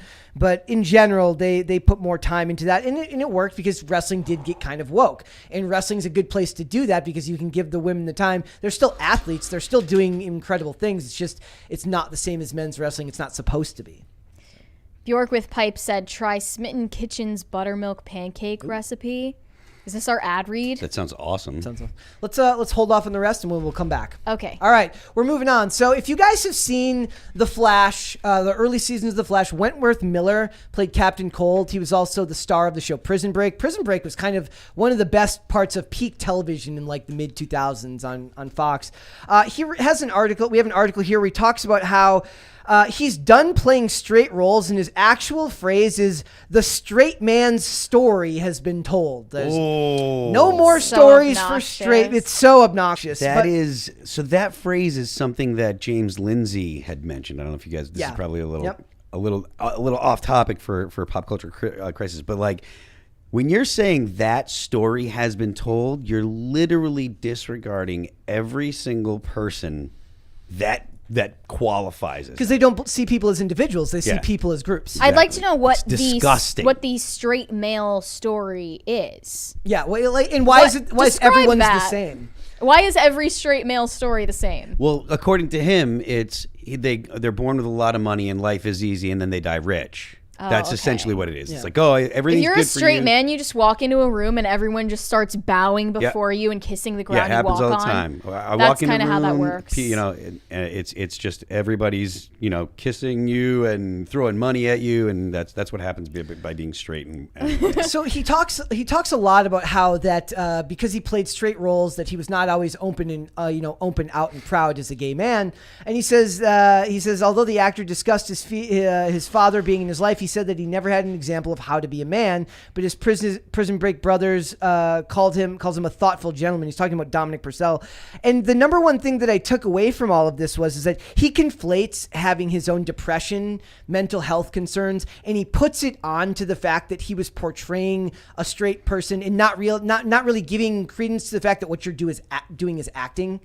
That it's important to understand that he felt like he was at that time, when he wasn't out and proud, that he was living a lie, and that the acting that he was doing was purveying that lie further, was pushing that lie further, which led to mental health concerns. Serge is in the chat, and he can confirm that straight white men get money thrown at them all the time. All the time. Yeah. All the time. Okay. Oh, what's up, Serge? Thanks for pointing that out, Serge. Appreciate it. Thank you for corroborating that story. So he says part of rejecting straight characters in film and television is attached to Miller's mental health. The 43-year-old actor awakened to a picture of himself overweight, juxtaposed with a previous version of him looking slender on social media, meaning when he was in his prime, when he was doing the show.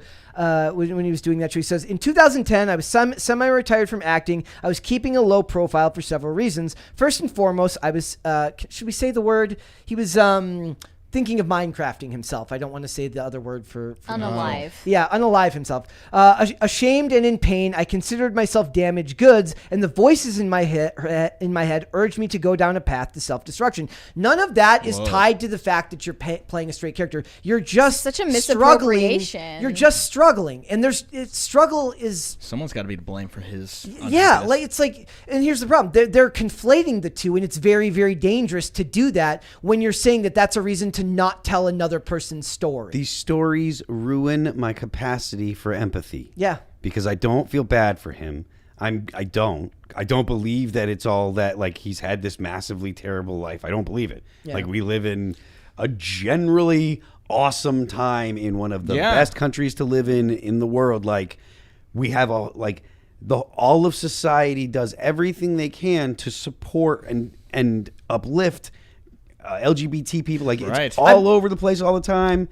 There's all, like, you know, It's nonstop. I want to read you the constant. So this guy saying that, he's got this the depression has nothing to do with the stuff that he's talking about. It's because of his life. It's not him being gay or society. It's just that you're not happy with your life because you're unfulfilled. Go find something that fulfills you and stop whining. I want to talk about how the bold-faced lie. There's an extremely amazing bold-faced lie in this article. Helps kind of make it worse for himself. So this is from from MovieWeb. It says, in Hollywood, where they snub black actors for many desired parts, being underpaid if they get them at all, and sparse scripts for the LGBTQ community get more scanty, this is a bold stance for Miller. It's literally the opposite of a bold stance. This would be the most mainstream of any stance I could possibly think of now. 90% of the things you read from these websites are all fluff pieces based around identity politics. So it almost really seems like he resents the people who liked the character he played simply because it is a straight white male. He even, in this little address to his female fans who were, attracted to him in his character, but not who he is in real life. He said, if you're hot and bothered because you fell in love with a fictional straight man played by a real gay one, that's your work. He's literally saying that's your problem. It's just an odd thing. Like, it's not that deep. You No. know, like, people liking a character you played should be a compliment to you and your work and not an insult to who you are in real life. But that's because they're starting to blur the lines. How often do we talk about when they hire people for these roles, they hire them because of how closely they fit to what the role ever actually is. Only a gay person can play a gay character. Only a trans person can play. Remember, Scarlett Johansson can't play a trans character because she's not trans. So they want to cast as closely to that character as possible, ignoring the fact that it's acting. Even Tom Hanks recently said, he's like, I don't think straight people should be playing gay characters anymore. And then a bunch of gay actors came out and said, that's stupid, you're dumb for saying that. Like, they understand that you're acting, that's not your... It's a job. It's a job. It's a job. So I think part of it is like his worlds are blending together because he doesn't understand how to... When he's dealing with personal issues, he's letting the personal issues bleed through into the professional because he doesn't know how to separate the two anymore. Right. I think there's a similar disconnect when it comes to actors and actresses playing a different age than they are in real life. Like older or younger?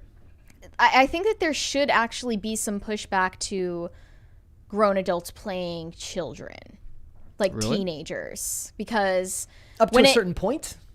I mean, maybe up to a certain 80s point. movies I when know they were that all there's in the their 30s. practicality factor where, like, there are legalities involved in hiring They have to be over underage 18, actors, but I mean, only because they can't film for as long of hours as adults can. Yep. But just knowing the way Hollywood is and the fact that they're all a bunch of sex perverts, I would rather they not portray underage characters on screen engaging in sexual acts for adults to watch, played by adults. Like, that is, I think that that's unacceptable. When it comes to someone's sexual orientation, that's a different story.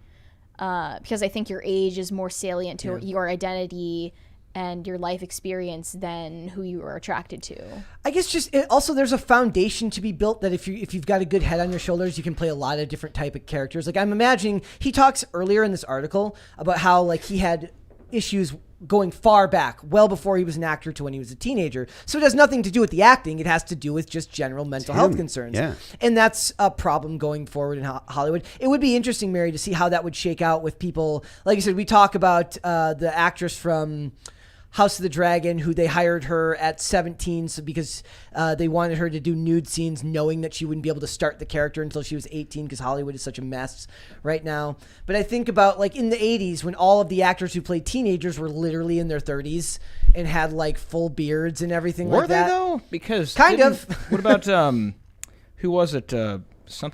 Brooke Shields? Yeah, was like on the cover of something at like 15, and it was I really mean, as young as inappropriate. 11, she was being shown like fully. The nude. men were usually older. Like, the men were older playing teenagers, it felt like.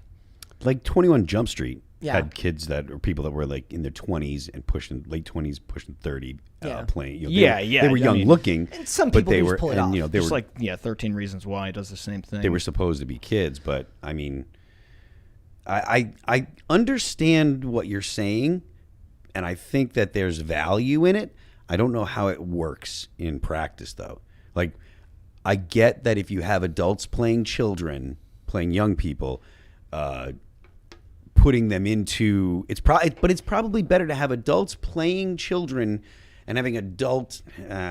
No, I don't know. Well, I mean, the way it works practically is that you just don't write scenes where children are engaging in sexual acts. Back but in they the day, won't stop doing that. yeah. If we're talking like back in the day with shows like One Tree Hill or all of the teen shows, it was like those topics were broached, but it's not like they were showing you graphic scenes of it happening. It was understood that kids did this stuff, but it was not shown to the people to watch. Then you fast forward and we're at like cuties territory. Yeah, like you look at where we're at now, and you've got that going on, or even Euphoria, where it's adults playing kids, and they're very graphic, and they're not ignoring it at all, and they're willing to show it to you. And there's a boundary that's been crossed there. It's like our brain, like society's brains have been like the wires have been crossed, and they're struggling to understand that what they're watching probably isn't good for them. Yeah, and I'm even like suspicious of that director Sam Levinson anyway, because he casted one of the actresses through like finding her through porn. Yeah. Like she started in porn and he casted her through that. Yep. I didn't know anyone went from porn to acting. No, these days. And, I mean, is there any difference, anyways? But like a lot of it is like, I mean, Hollywood has a long history of hiring women from that industry to play extras in scenes that involve nudity and things like that, just because they're comfortable on screen doing that type of stuff. One thing that's wild about this story with Wentworth Miller, though, is him like refusing to do the love scenes with his love interest who is female in the show. Yeah. Like, then you're just not good at your job. Yeah. Right. That's prima donna behavior. I've told you the story. Exhausting. There's an actor named Manny Montana. He did a show called Graceland, and there was a big theme for a couple of years in Hollywood where every actor thought they were going to get their big break by being a straight person portraying a gay character before that was like an in thing. And what they would do on that show is they would tell them, like, what's a big thing that you want your character to do this year? They would ask the actors, like, what do you want your character to accomplish this year? Come out. And this guy, he goes, I want my character to kiss a dude. And I'm just like, why? I mean, if it makes sense, maybe you just want to kiss a dude. If it makes sense for the story, like if his character was already going in that direction, I can understand that. In the 90s, that would have made sense. Yeah. In the 90s. Yeah. It's 2023. Yeah. Like, dude, people have seen men kissing on TV for 25, 30 years. You are not. It's like when women. Like when they say, "Oh, the first woman to do blah blah blah," and then you're like, "Wait a minute, they've been doing that since for 30 years." The first I forget what her name was. The girl that played Katniss in the Hunger Games had Jennifer Lawrence. Jennifer Lawrence made that stupid remark about I'm the first female, and it's like, okay, that is mind-numbingly stupid. Mind-numbing, but that's what they want. People that are in this that have been submerged in this woke stuff, the woke mind virus or whatever you want to call it.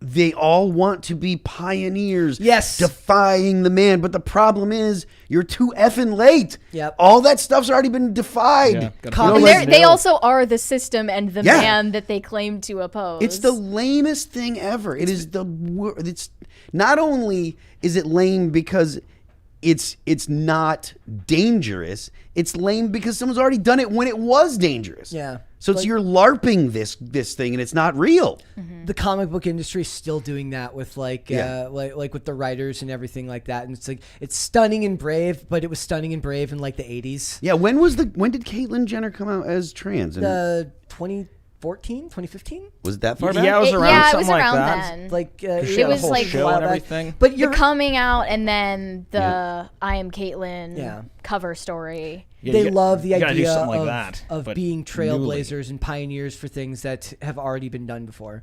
Yeah, they want to be trailblazers and pioneers, but the problem is they're born too late because liberal society has basically accepted all the things that they think that they want to say liberal society has not accepted.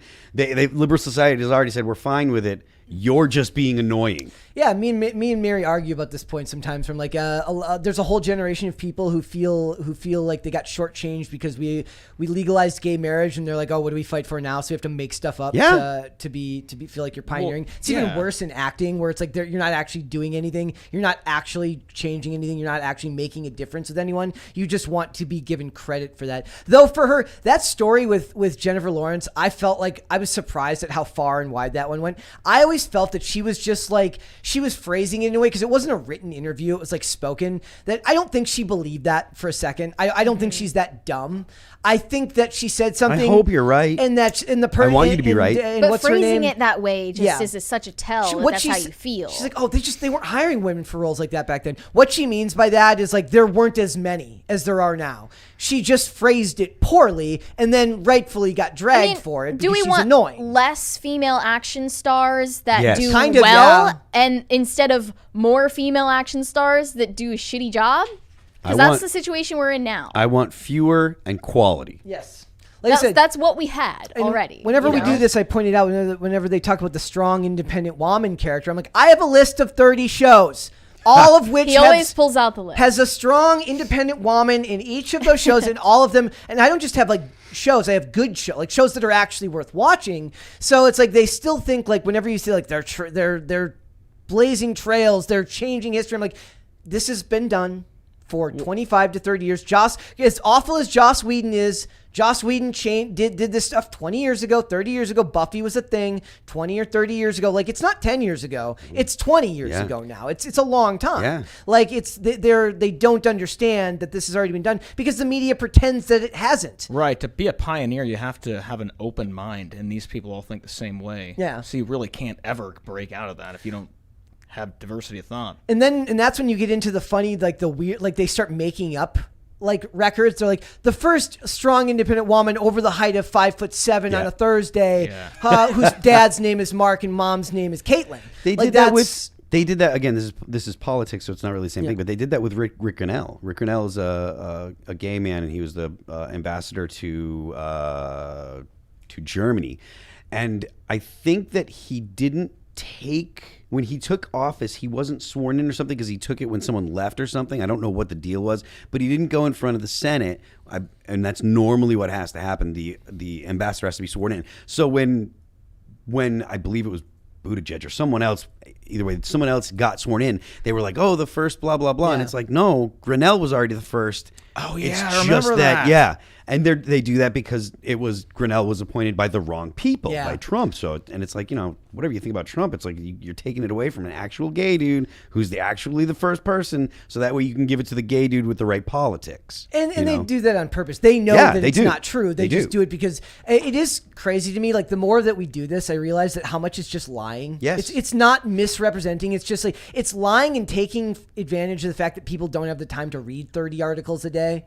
So they just lie. It's only us that sit and read all of those articles and call it out. And the big thing about this is it bums me out because Wentworth Miller is a great actor, and I love him in Prison Break and as Captain Cold. So it's funny he actually is a good actor because you wouldn't get any of that from his performance in these roles. The part about him not wanting to do can you imagine if a straight actor was now just like, I didn't want to do the scene because it was just I don't want to do. You just don't take the job. You just don't do the job, right? So it is what it is. I just think that it's a sign of where we're going. Where 20 years ago, it felt like straight actor or gay actors would have to pretend to be straight to work in the industry. Now we have them pretending like you can't prove I'm not bi, so they say that's a big thing in the comic book industry. I've never actually been with another woman. I've never actually been with another guy, but you can't prove that I haven't in all of the time I've been alive. Therefore, I'm part of this marginalized group. So you have like a stunt gay guy come in to do the love scene, or a stunt straight guy? They talk about it. You need like a stunt man to do scenes with women for you. They talk about it in here where they talk. I'm going to read this last part. It says, as lead-footed as the gay movement is, their plight is evolving. Ponder the world 20 years ago and consider all of the closeted politicians betraying wives, musicians humiliated in bathroom stalls, actors overwhelmed by Hollywood carpet beards, and teenagers who perhaps weren't as fortunate as Miller. By the time Freddie Mercury passed away, the music industry and people that were fans of music had embraced the fact that that homosexuality was real. They'd said, we're not going to be bigoted towards homosexuals. That was in the 90s when Freddie Mercury passed away. And wasn't that a thing where he regretted it because he said then it became all he was?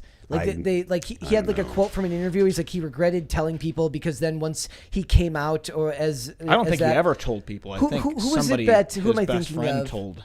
when he died. and said that when he came out that he regretted it because then it became the focal point of every interview and he didn't want it to be a part of the interviews. He's like, it's not important. It's not about the music. So it's like, but like in the future, you're going to have like a guy will go on the red carpet with a beard because it's going to be the other way. Now they won't have gay actors pretending to be straight. It'll be straight actors pretending to be gay because it will be fashionable. It's going to go the other way. So. Yeah. Super chat time. Bobcat said, Carter, the trick is to butter your bacon. Just ask your boss. Does he do that? I've seen what Tim does. He uses the We'll grease talk at from the length bacon to about make his eggs. breakfast foods. Yeah, I've never seen him butter the bacon though. Is that fake news? We're not. I mean, we're only about the fake news when it comes to entertainment here. Yeah. We're not about Timcast fake news. Bad App said, F, Mary, Kill, Ollie Sykes, Kellen Quinn, Tillian. There was Carter, one before that? I want your take. I thought that was the one that you weren't going to read. What was the other There one? was one before that. Yeah. Oh. Well, I was going to put this on you. I'm not going to speak on this. You're in the hot seat So now, it's Carter. Kellen Quinn, Ollie Sykes, and Tillian. Yeah. Well, I don't want to kill... Tillian might try some... Right, he has had some the shit on you. Yeah, allegations. yeah. So Ollie Sykes might Maybe throw kill hummus him? at you. Ollie Sykes. Be cool to go to London, so maybe I marry him. I'd have to Okay. to fuck Kellen Quinn. I guess that's my answer. We could just Take devolve that this however you whole want. show into F, Mary, Kill. Like it's like what the Only whole show if Dane becomes. is No. on. Yeah. Travis Wilbur said, watch Mr. Ballin. He said what he I watch says him. with the like button. Yeah. Sometimes it gets a little old. Do you think What did so? he say? Yeah. I watch him. I don't know because I listen to the audio version of his podcast. I don't watch the. What does YouTube he stuff. say? I don't know. He has a different thing for every like button video he has. Yeah. He's like, Oh, tell the like okay. button to do this and then do this when it does this, and it's kind of like a really. It's funny sometimes, but then The it's gag like, is, all right, like, get getting on with old, it. yeah. I like his stuff. That's I not love my his genre. stuff, The true yeah. crime isn't my genre, but he's got a good voice for it. Yeah. He's got a good voice for it. Rhaegar Targaryen said, Brett, have you mentioned The Wire yet today? Yes, I have mentioned The Wire. Maybe he was ahead of you. Look, if everybody went and watched it, I wouldn't have to mention it all the time. But television was incredible in 2004. Like it's 2002. It's one of the things that's interesting about it. I was going back and rewatching it is how it takes place in like a post 9/11 world where the rest of the country's focused on terrorism, and there's just these cops in Baltimore that are worried about the drug trade, killing kids, and everything that's going on. So all that type of storytelling, I don't believe that the industry that we have now for Hollywood would have the ability of telling nuanced stories like that. Like, I just don't think it's there. Short Bus Bully said, forget DuckTales and Darkwing Duck. It's all about Count Duckula. Never saw Count Duckula, if that's a thing. I've never seen I it. haven't either. Tacti Platty said, Hogan's best work was Thunder in Paradise. What was the other one? He had another big one. There's another movie I don't remember. The babysitting one? Was there a one where he's a baby? I don't know. There was one where he was Oh. from the future, I think, or from space. I'm Yeah. not sure, maybe another planet. He was like he was the prototype of what now we have with The Rock. Right. Yep. I was just thinking And- about the and Tooth Dave Fairy. Bautista. Like, how stupid. But And The John Rock- Cena for a The while. Rock's a way better actor than either John Cena or Hulk Hogan. I can't. I'm growing to not like The Rock. I don't like The He Rock was so either, but I great can in the agree with that. WWE when he was actually offensive and cool. Now he's just super safe. Candy ass. He's yeah. He's 50-something years old and he's a kid's actor now. And That's what he is. I don't Yeah. like it. I don't, Yeah, I no, can't because take him when seriously. when his best work is when he plays. I didn't Hobbs say for what Hobbs his and best Shaw. work is. I said what he's doing now is but- doing kid shows. Hobbs and Shaw came out in 2019. His best stuff is when he gets to play a cool character, and that's like when he gets like it's like I get it's supposed to be the dichotomy of being like the big buff guy who's also playing like a lovable goof, but meh. Just my take. Joel D. Valdez said, I'm not reading that. There you go. Caper2X said, great moments in PCC lore, stink bugs, and make mine marvel. Yeah, you were very freaked out by the stink bug there. Well, here's the It's thing. a traumatic experience. Phil, you haven't smelled what a stink bug smells like I've yet? seen them all over. I can never like people say they smell bad. neither. I can never smell them. Oh man. And the thing is, It's I just know that weird. there's something like some people just can't smell them. My ex-girlfriend, if there was one, she would freak out. She'd be like, "Don't you effing kill it!" Blah, blah, blah. Like, Yeah, freaking yeah, out 'cause yeah. she hated him, and I'm just like, I can't even smell it. What are you I talking about? can't You crazy describe the person. smell, but it's just like really weird and I was like, Stinky. well, that happened, and then 10 minutes later, I feel something on my head, and I'm like, what the fuck? And then I just Carter's saw another kid. one Language, climbing- Carter. Sorry. We're gonna get demonetized, and it'll all be your fault, Yeah. Is that? I don't think I've sworn yet, which is. no. Oh, thank you. I don't think. Guys. I was in the 3-person super chat. Oh, who's getting cut off? I believe Carter was getting cut off. Perfect. Oh, I'm sorry, Carl. Sorry, guys. No, I didn't cuss then. Tacti Pilates said, Phil, sorry to bother. DM'd you back in December, a meme you inspired on your Timcast appearance about Joy Reid and Ye. Hope you have a laugh at it later. Awesome. I'll check it out. Tacti Pilates is I a listened man to of the more memes. Kanye after all this happened because it reminded me how much I love his music. See, Like not because I like what he's saying, but because the it strategy is working. It reminded me that I love his music. That like Graduation Day is incredible. Like and that album, I can listen to everything from that. I know. He's a really After good designer, Kanye too. said, "Who's they though?" I was like, "Man, I gotta go hit that catalog again and get a re-up." Well, Right. look, one of the biggest themes that we talk about here is separating art from artists. That's a very big topic here because you can't watch anything in Hollywood. And if you were to not watch everything that was said by an actor who hated your guts because of your views, you wouldn't watch anything. I just think it's funny. It's like, yeah, I love that guy. Fleeting Floating Feathers said the buy women story is what should be over. Men Yeah. have been drooling over them since the 80s while throwing money at them. SMH. Wait, Yeah. but what is that? Buy Bisexual women. women. That should be over. According to Hollywood, Why? literally Two things I like are doing things that I like to each other. Look, the thing is like Hollywood literally would have you believe, like, if you grew up in my generation, I was born in '86, you'd think every woman was bisexual if you took Hollywood's word for it. I mean, well, I tell you what, man, I had a Tinder account, and it seems like everyone thinks they're bisexual. They tell everybody they're bisexual. This is that might true. be just to get attention. But they're dating men. Well, you know, Who do they actually But end up they're with? also, well, they say they're dating women too. Yeah. Some but are you never dating see multiple any- people. Prove and it! They want you to be added to Oh, their I tell party. you what, if I like Polly is an Yeah. immediate left swipe. Polly, get out of here. Get out of here. Sometimes like a picture of a dude Weirdo. and a girl, and they're like, "We're looking for a third looking person for to a join third our couple. team." Yeah. Keep looking, No beat it. way. Yeah. He won't be involved unless you want him to. Creepos. Gross. Fucking weird. Weirdos. Yeah. Bad up. I'm not going to read either of those. I figured not. Johnny Derp Gotta said see a them. person at 17's 364 days is able to vote or join the army the next day and understand what they're doing. Why not with other things?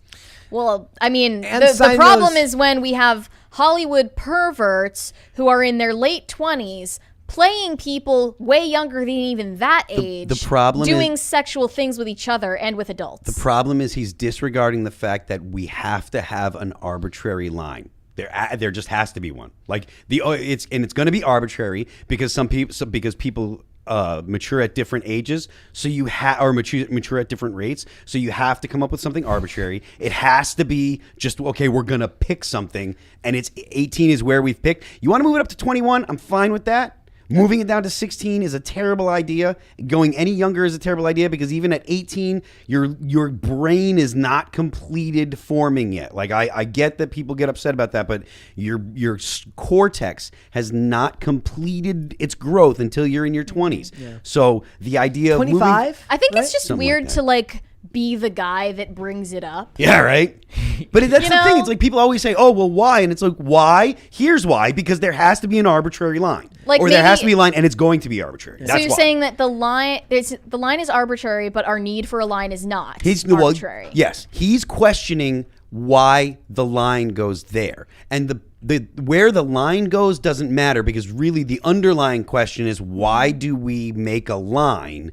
Because everyone matures at different rates, so why is there a line? That's the underlying question. And the answer is you have to have a line because everyone matures at different ages. You have to pick a line that everyone can agree on in society and say, okay, this is where most people are mature enough to behave like adults.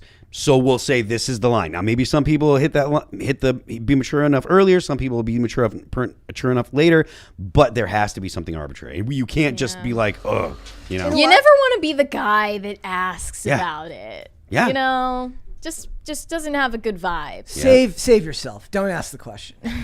Surge.com said your amount and message will be public. Thank you, Serge. Let's Serge. hold off on the rest. Let's move on. I'm sorry for being in the 3-person screen there. That was on me. A faux pas. It's a faux pas, if you will. Yeah. We're moving on, guys. So my favorite actress working today, Candace Cameron Bure. There, I got it right. An absolute smoke show, according to Brett. Oh wow, I haven't seen her in ages, and she is beautiful. She is still she is a gorgeous woman. She is heading up. She's the main spokesperson behind Great American Family, which has become the fastest growing network on cable, according to the head of the network. So basically, it's proof that identity politics is astroturfed, and what people want is to watch Christmas movies. You know what else is astroturfed? JoJo Siwa's annoying ass getting on Candace Bure's back about this, saying that she is hateful and excluding people when all she wants to do is participate in an independent organization that doesn't want to feed into this Hollywood inclusivity lobby. What I've realized, just because they're not a part of your thing doesn't mean that they're bigoted against you. What I've realized is that Candace Cameron Bure, I have to say it that way now because I kept calling her Bure, and everyone's like, that's not pronounced Bure. When they're making something, when people like the people who have moved on to make this network, Great American Family, when they're making something, they're making it from a place of love. They found something they want to do. They found stories they want to tell. They have values they want to portray, and they want to go forth with love and portray them to the world. The people that want to do stuff from the lens of identity politics or from the lens of inclusivity, they don't do it with love. They do it with the idea of conquering social status. There's so much mean girl mentality against Candace Bure right now. You know? There's so much hate behind and it's funny because what they're pushing is a supposed message of love. Look, we're inclusive. We want to do this, but they do it with so much vitriol and disdain for people that it's very clear that and I think that maybe more than anything, I don't think it's as much that people don't agree with them. It's that everyone has a radar for when somebody's not being authentic with them.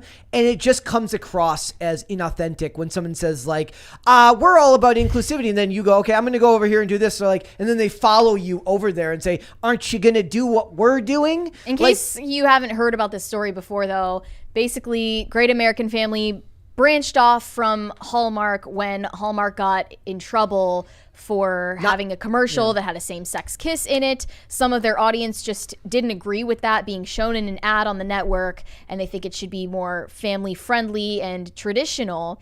So they broke off. They made their own thing. Candace Bure says, we're going to keep traditional marriage at the core when she was asked if it would be inclusive of LGBT couples. They literally just come to you and say, are you going to do what we want? And then yell at you if you don't. Yes. Right. Yeah. And then JoJo Siwa, and then a laundry list of all of these other, including Hallmark actors and actresses, just came out and started spitting hate at Candace Bure, saying that she is this, she's this bigoted, it's calling her all sorts of names that I can't repeat. While being vile to her.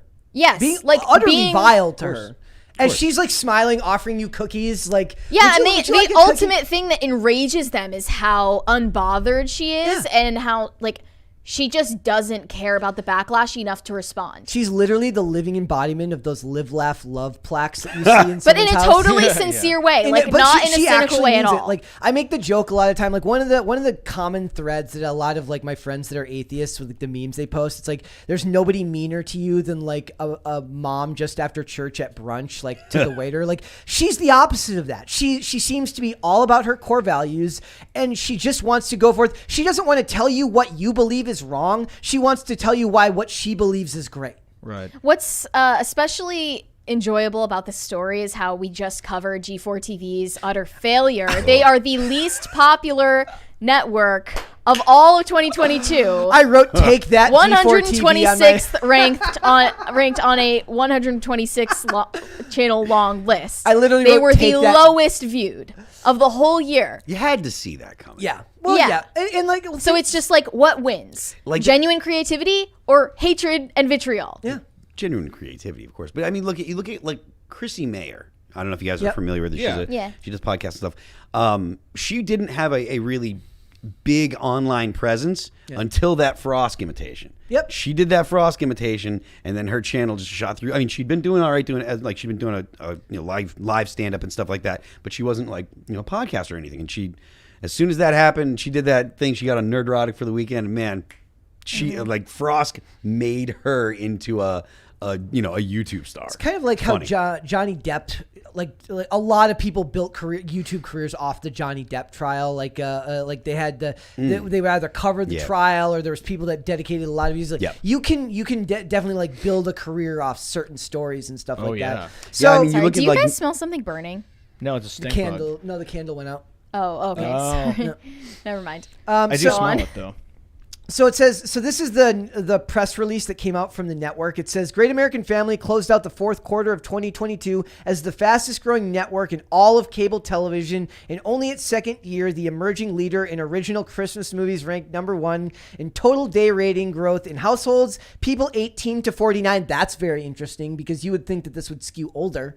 Like you really would. Yeah. You wouldn't imagine that they would hold weight in that 18 to 49 category. But I'm picturing like a bunch of moms getting ready to go to Target while watching these movies. They're literally like they're the ladies that get really excited to go to Target and get a pumpkin spice latte. Exactly. And they all like wear an infinity scarf. And here's the thing. I don't believe that any of those women, like those mid 20s to early 30s millennial women, I don't think that they have a problem with inclusivity. I think they just like they're not connected to the news cycle. They don't know what's going on between Lifetime and Great American Family, and they just want to watch a Christmas movie. And there's a market that needs to be filled. Great American Family's filling that market. It's got nothing to do with ideology. It has to do with, do you know what your audience is, and can you provide a product that will fill that need? What they're doing at Lifetime is being blackmailed into believing that there is an audience there that isn't, and then filling the need for something that it doesn't need to be filled in the first place. I'm not so sure that they're getting blackmailed into trying to fill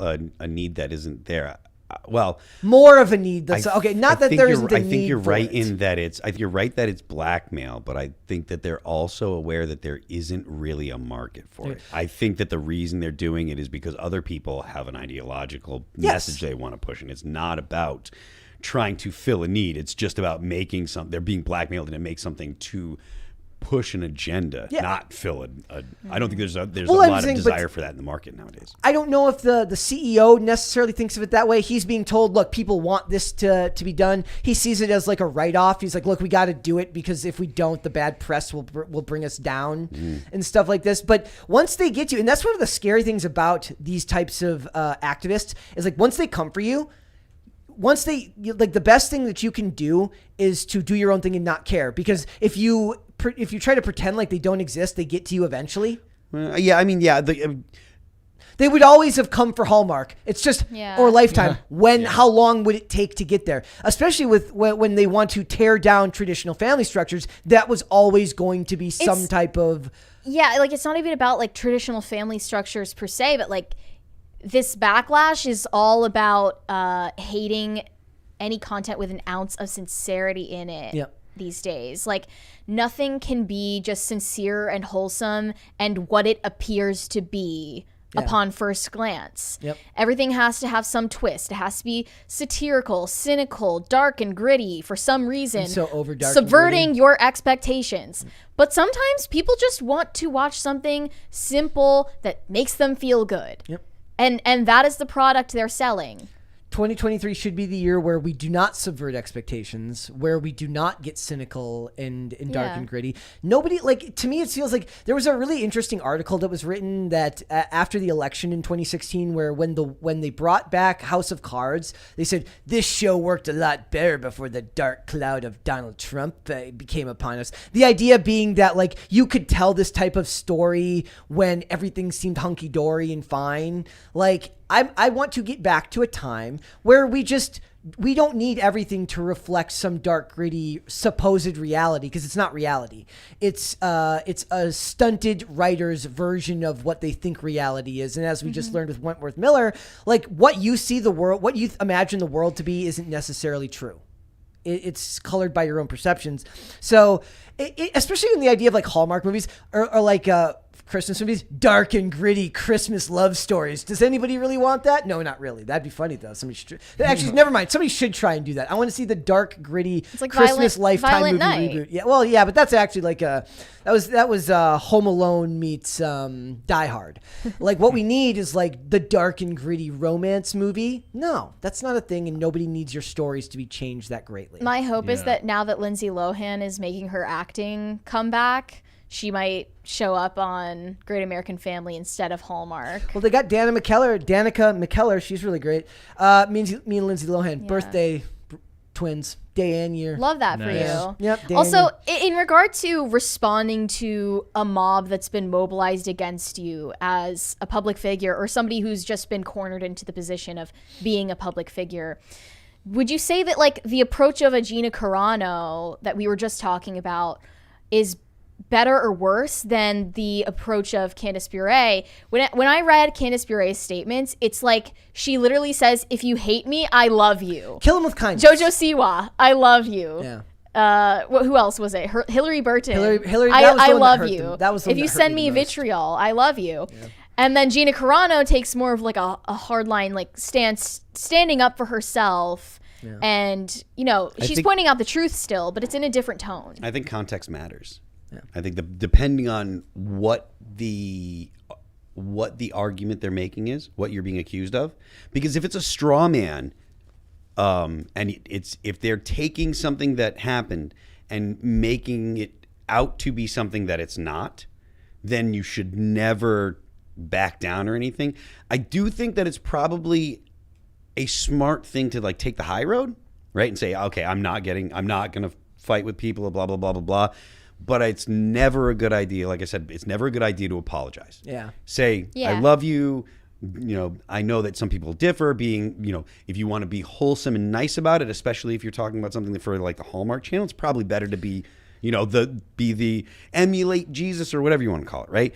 If you're not, then it might be a better move to go after them and be like, you know what?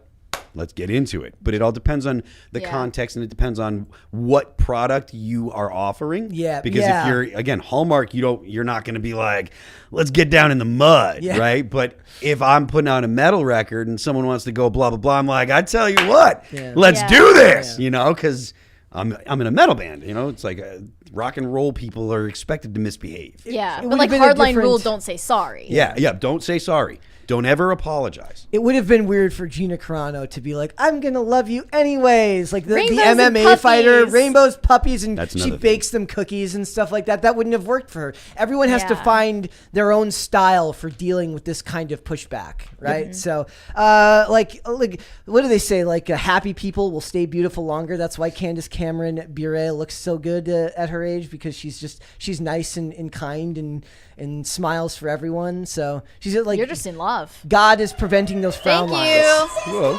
2. I was looking at the meter. I'm like, oh no, it jumped. Boom. Any second now. Crisis actors. Love the low bois at the end. So it's like for her, I don't think it would have worked for her to do a different approach, but I don't think anyone's is going to expect that. Also, stay off Twitter, because even the best person can be brought down to their level if they try you enough, right?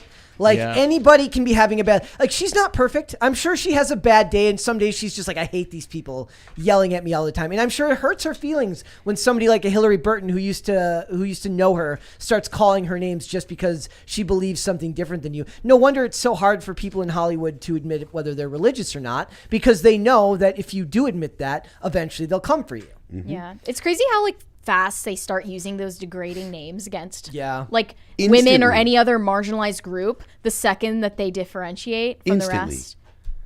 So Scary. so the Hillary Burton's original quote, she says, now they're just admitting their bigotry. They're just openly admitting their bigotry. I called this S out years ago when Abbott was at Hallmark. That's the guy who started Great American Family.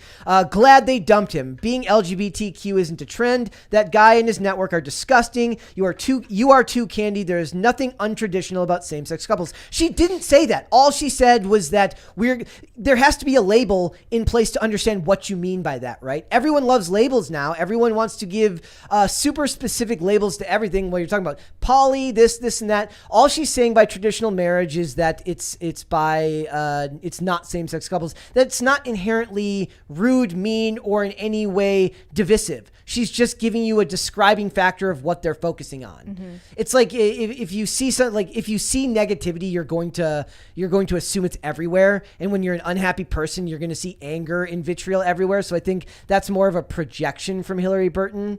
But it's good to see that Great American Family has proven that, look, there is...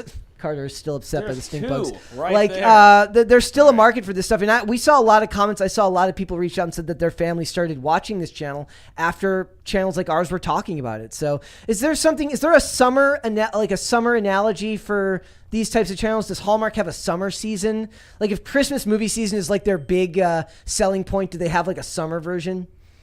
I don't know. I have never been into Hallmark movies. You don't, honestly. I had a ton of friends who loved them because they were like the Christian Girl Autumn representatives. Like those girls are still out there. Like it's not all blue-haired liberals, you know. There's a YouTuber there's a guy on Instagram named Max the Very Good Boy who does great Hallmark pitch meetings where he pitches the movies and it's all the same movie. Mm-hmm. You just change a couple of things about it and it's great. So all right, let's go Super Chats. Okay. Wayward Soul said my childhood crush was Grace Jones and Conan.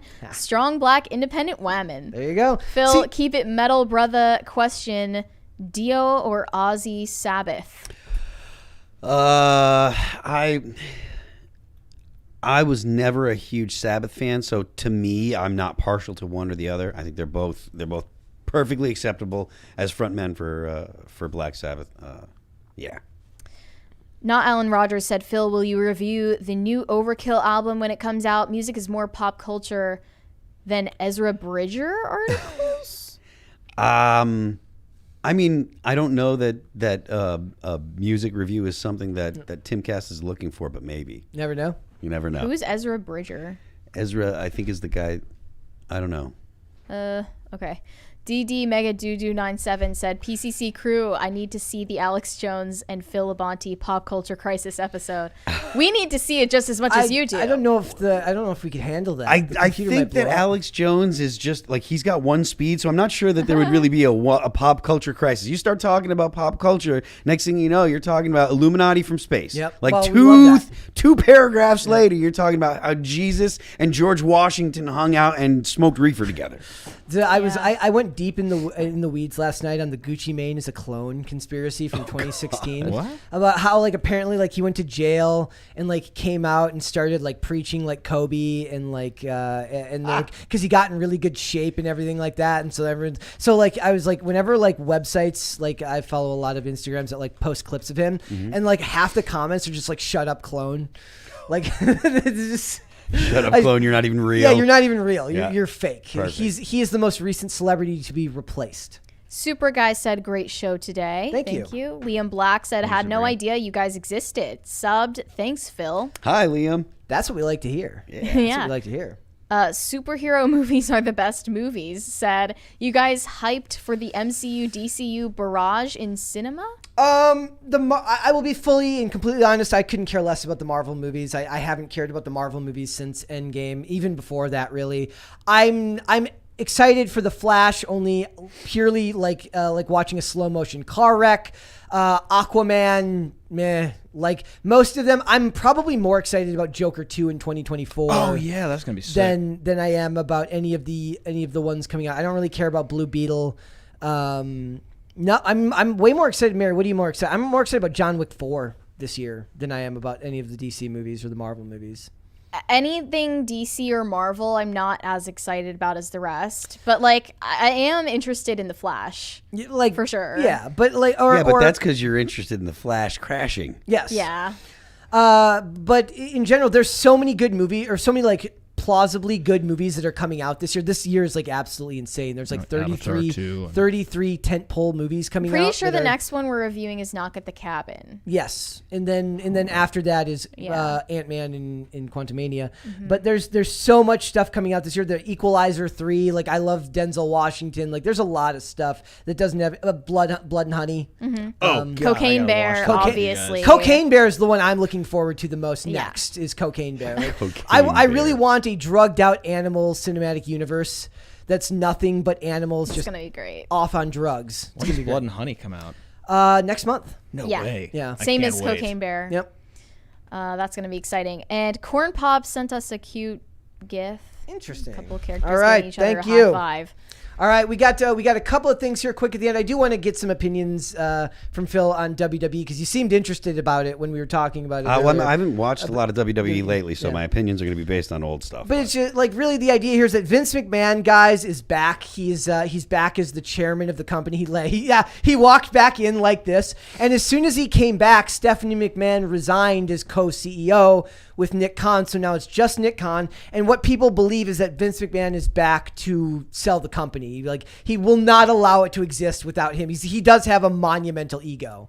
He has the ego of all egos. So it says TMZ is told that a deal has not been made between the two sides. That is between the Saudi Arabia's Public Investment Fund, which is the one they do like 2 or 3 shows a year in Saudi Arabia, and I always thought that was a weird thing to the do. Saudis like them. They I love know it. they go to Qatar. They go to the Middle East a lot, and They love old wrestlers. They always like every time they literally take wrestlers from their coffins out to like they drag. Jericho went over there recently, and they paid him like $5 million just for one match for a half an hour, or 45 minutes of work. Goldberg, they drag Goldberg back out every time, and it's one of those things where I'm keeping a very close eye. Are the women going to be allowed to be as big a part of the show as they were? If they're sold to Saudi Arabia, to an investment firm in Saudi Arabia, it'll be interesting to pay very close attention. No. How? Yeah. They will not. They will not be allowed to. I don't know if the company would allow them to run. They will not. Why? Just because of their values? Because of their half-nakedness. Yes. The Saudi women, Arabia. Like Saudi Arabian. when they go to Saudi laws. Arabia, the women have to dress up in like full head to toe gear. Well, it's not like this would be like broadcast in Saudi Arabia.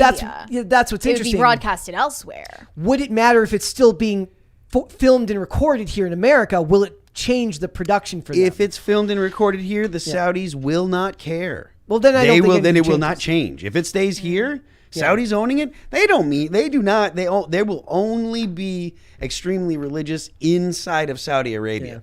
Outside of Saudi Arabia, they don't give a crap. They're involved in all kinds of businesses that are like China, according to their religion, are bad because news. it's sabotaging other countries. Maybe in their mind, maybe, at but least. I know for a fact that, or well, I don't know for a fact, but I strongly believe that the Saudis generally will not care.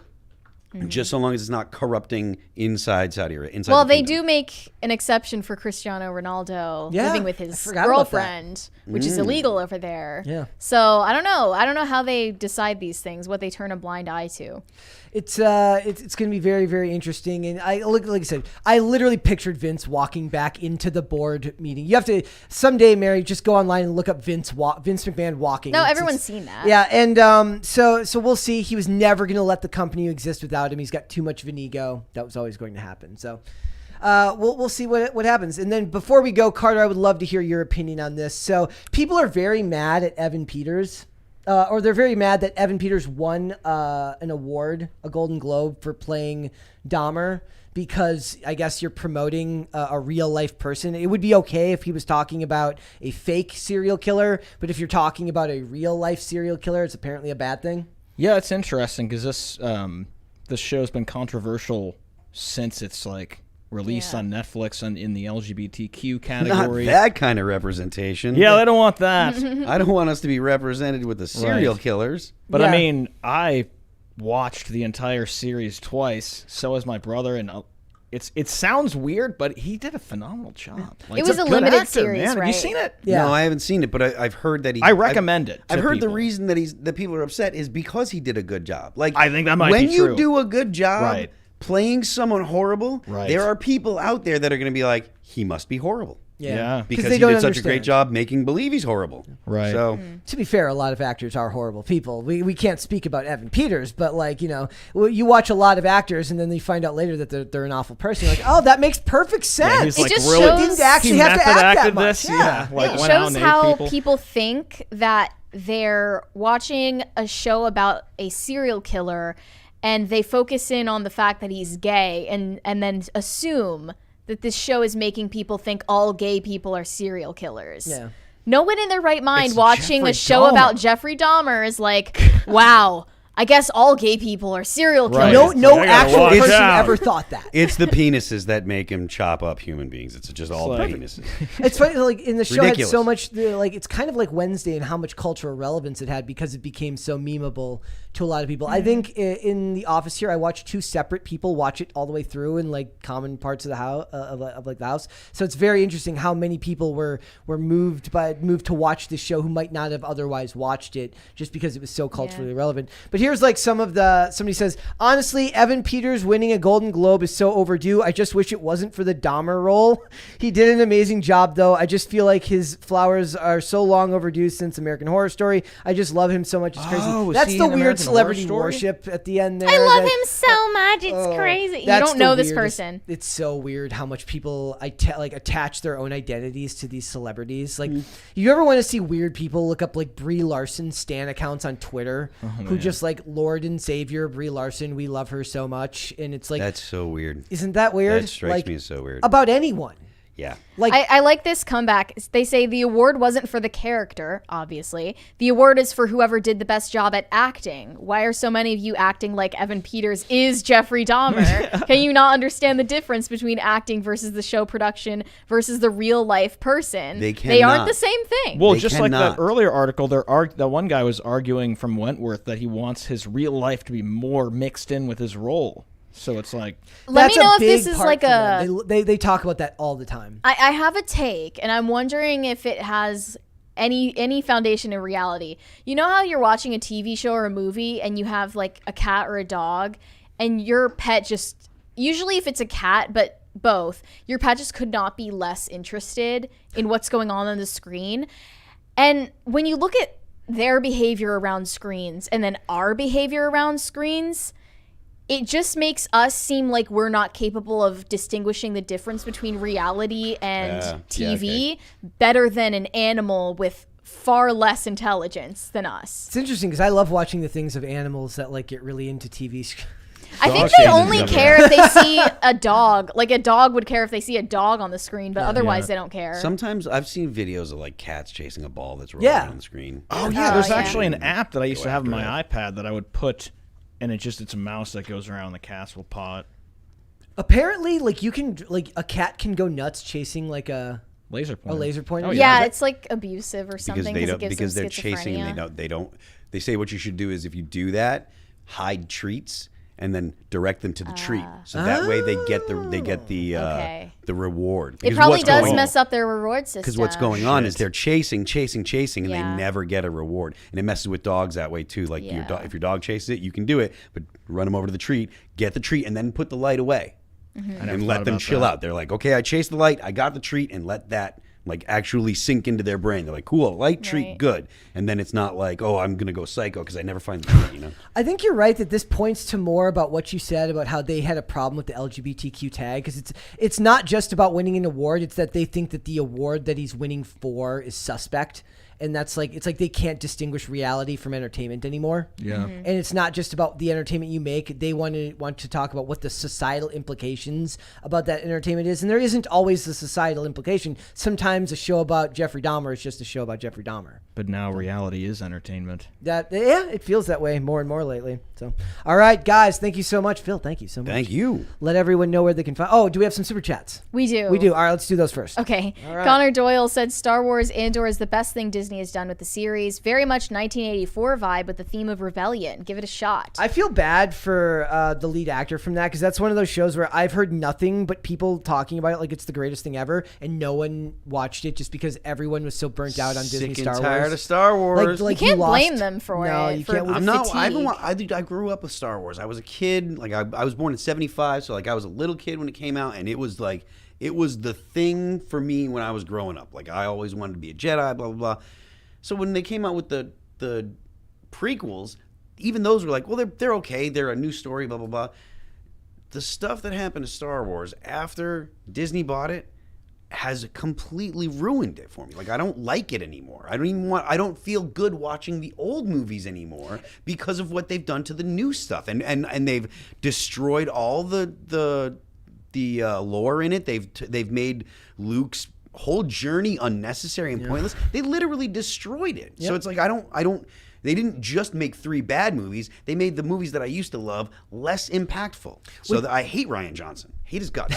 He could argue with Wesley. Wesley loves The Last Jedi, but the funny, that's one of my favorite things is like Wesley can tell you why he likes it, and he can give you a point by point explanation as to why he does not think it's a bad movie. And I like it when somebody can have a contrary point from the mainstream opinion and at least tell you why. Not just it's not because he's working here. He's not ideologically inclined to go with Kathleen Kennedy. He just thinks it's an objectively good movie. But for a lot of it is what I ask the question is like, does making something bad that continues the story ruin us? Like it's why it depends on what the story is, because Yeah. if it does continue the story and builds on the things that you started with, that's one thing. But when you intentionally tear the story apart, you have ruined it. It's why I'm always hesitant when they want to bring shows back. I'm like, do you need to?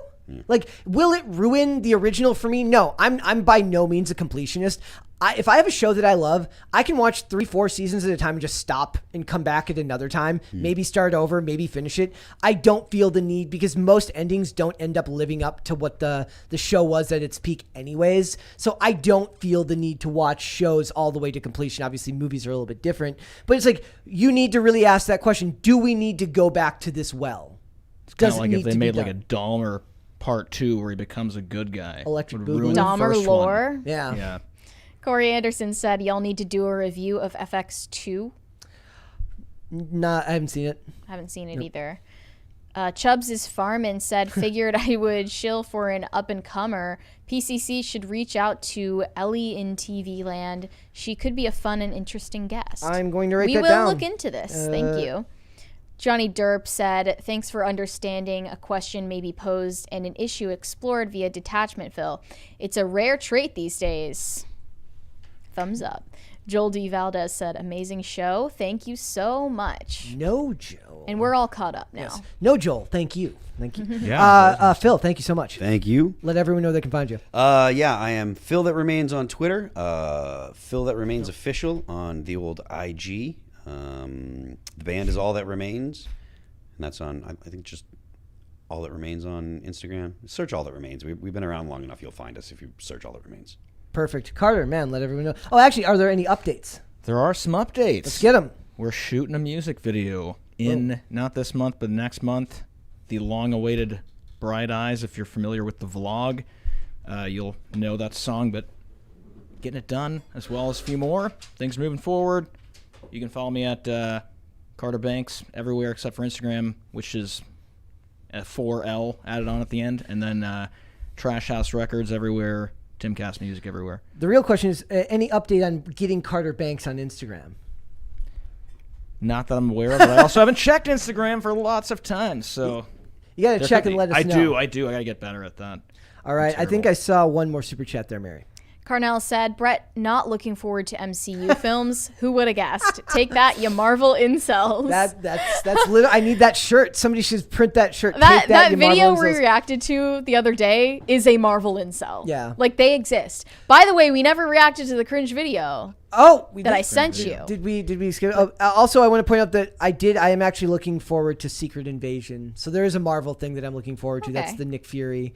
So that's different. The whole show's been a lie. Yeah, basically. Tepidly looking forward to it. So, all right, let's go and There's look just for no cringe better of the time day. than this. Cringe of the day is For a good at cringe the of end the too. day. All right, let's do it.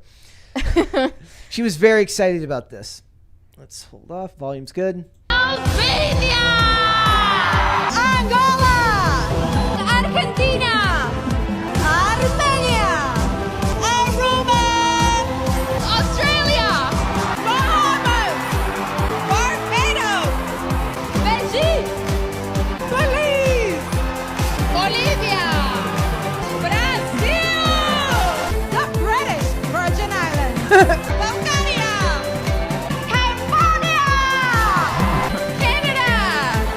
Canada is so unsure. She doesn't want to be rude. Colombia, Costa Rica, Croatia, Curacao, Czech Republic, Denmark, República Dominicana, Ecuador, Egypt, El Salvador, Finland. What? France really popped off. No, I think like yesterday somebody played that for me. Like I was like, what did she say? Poor France has a frog in her throat. Yeah. Okay. Damn. The other thing is like Poor woman. I want to write. I want somebody to write the fanfic where like the girl from Costa Rica doesn't know how to roll her R's, so they have to teach her before the show so that she can roll her R's. I say and that she was does impressive. I just had to share that with you guys. Perfect. Anyway, on ye old Instagram, you can find some pictures of me at Mary Archived, and you can follow me on Twitter. That is also Mary Archived. I'm still amassing cringe videos on Twitter, so if you have any to send me, go ahead and DM me some. I would love suggestions. Thank you. And also, I think it's time to close out the poll. Yes, it's time to finish things out. And it will I looks like- abide by the results? Somebody asked. Depends on the Unlikely. results. And it looks like the answer is Boots with the Fur, ladies and gentlemen, with 54%. What can I say? It's just superior. It's with 778 votes. Boots with the Fur comes in at 54%. Reebok with the straps, measly 45%. Actually, pretty close. Pretty close. No? It was close, but you probably were rigging it. Yeah, I might You were have been. probably doing some fraud. All right, guys. Now that we know what everyone prefers for their footwear, does that mean that our audience is mostly women? Because I just don't imagine a lot of guys wear boots with the fur. I think everyone just knew the lyrics. Okay, perfect. Boots with the I'd fur like to wear boots with patriots. the fur. Yes. All right, guys. Thank you so much for joining us today. Before we go, could you please like this video, leave comments on this video, subscribe to the channel if you are new here and you have not yet done so. Thank you very much. I think there's also one more super chat there, Mary. Did you see that one from It's Bad Corn App? Pop saying, "Marry me, Mary." No, there's a set. There's another one. There's I another don't. one from There's Bad another App. one. I know you're not going to read that one. Yeah, you're not gonna Nope. read. Nope. All right. So, guys, subscribe to the I channel. read it, Leave bad comments. app. We love you very much for doing that. If you want to follow me, you can Jesus follow me on Christ. Instagram at Brett Dasovic. They're not reading that bad app. We're sorry. You're so gross. For the show, we are here Monday through is why I Friday, come. 3 p.m. Eastern Standard Time. That is noon Pacific. If you'd like to listen rather than watch, we're on Amazon Music, Apple Podcasts, Pandora, and Spotify. If you'd like to follow us on social media, we are on Twitter at @popculture_show, Facebook and TikTok at Pop Culture Crisis, and on Instagram at Pop Culture Crisis Pod. We'll be back with another episode tomorrow. We'll see you then, guys. Bye. Bye.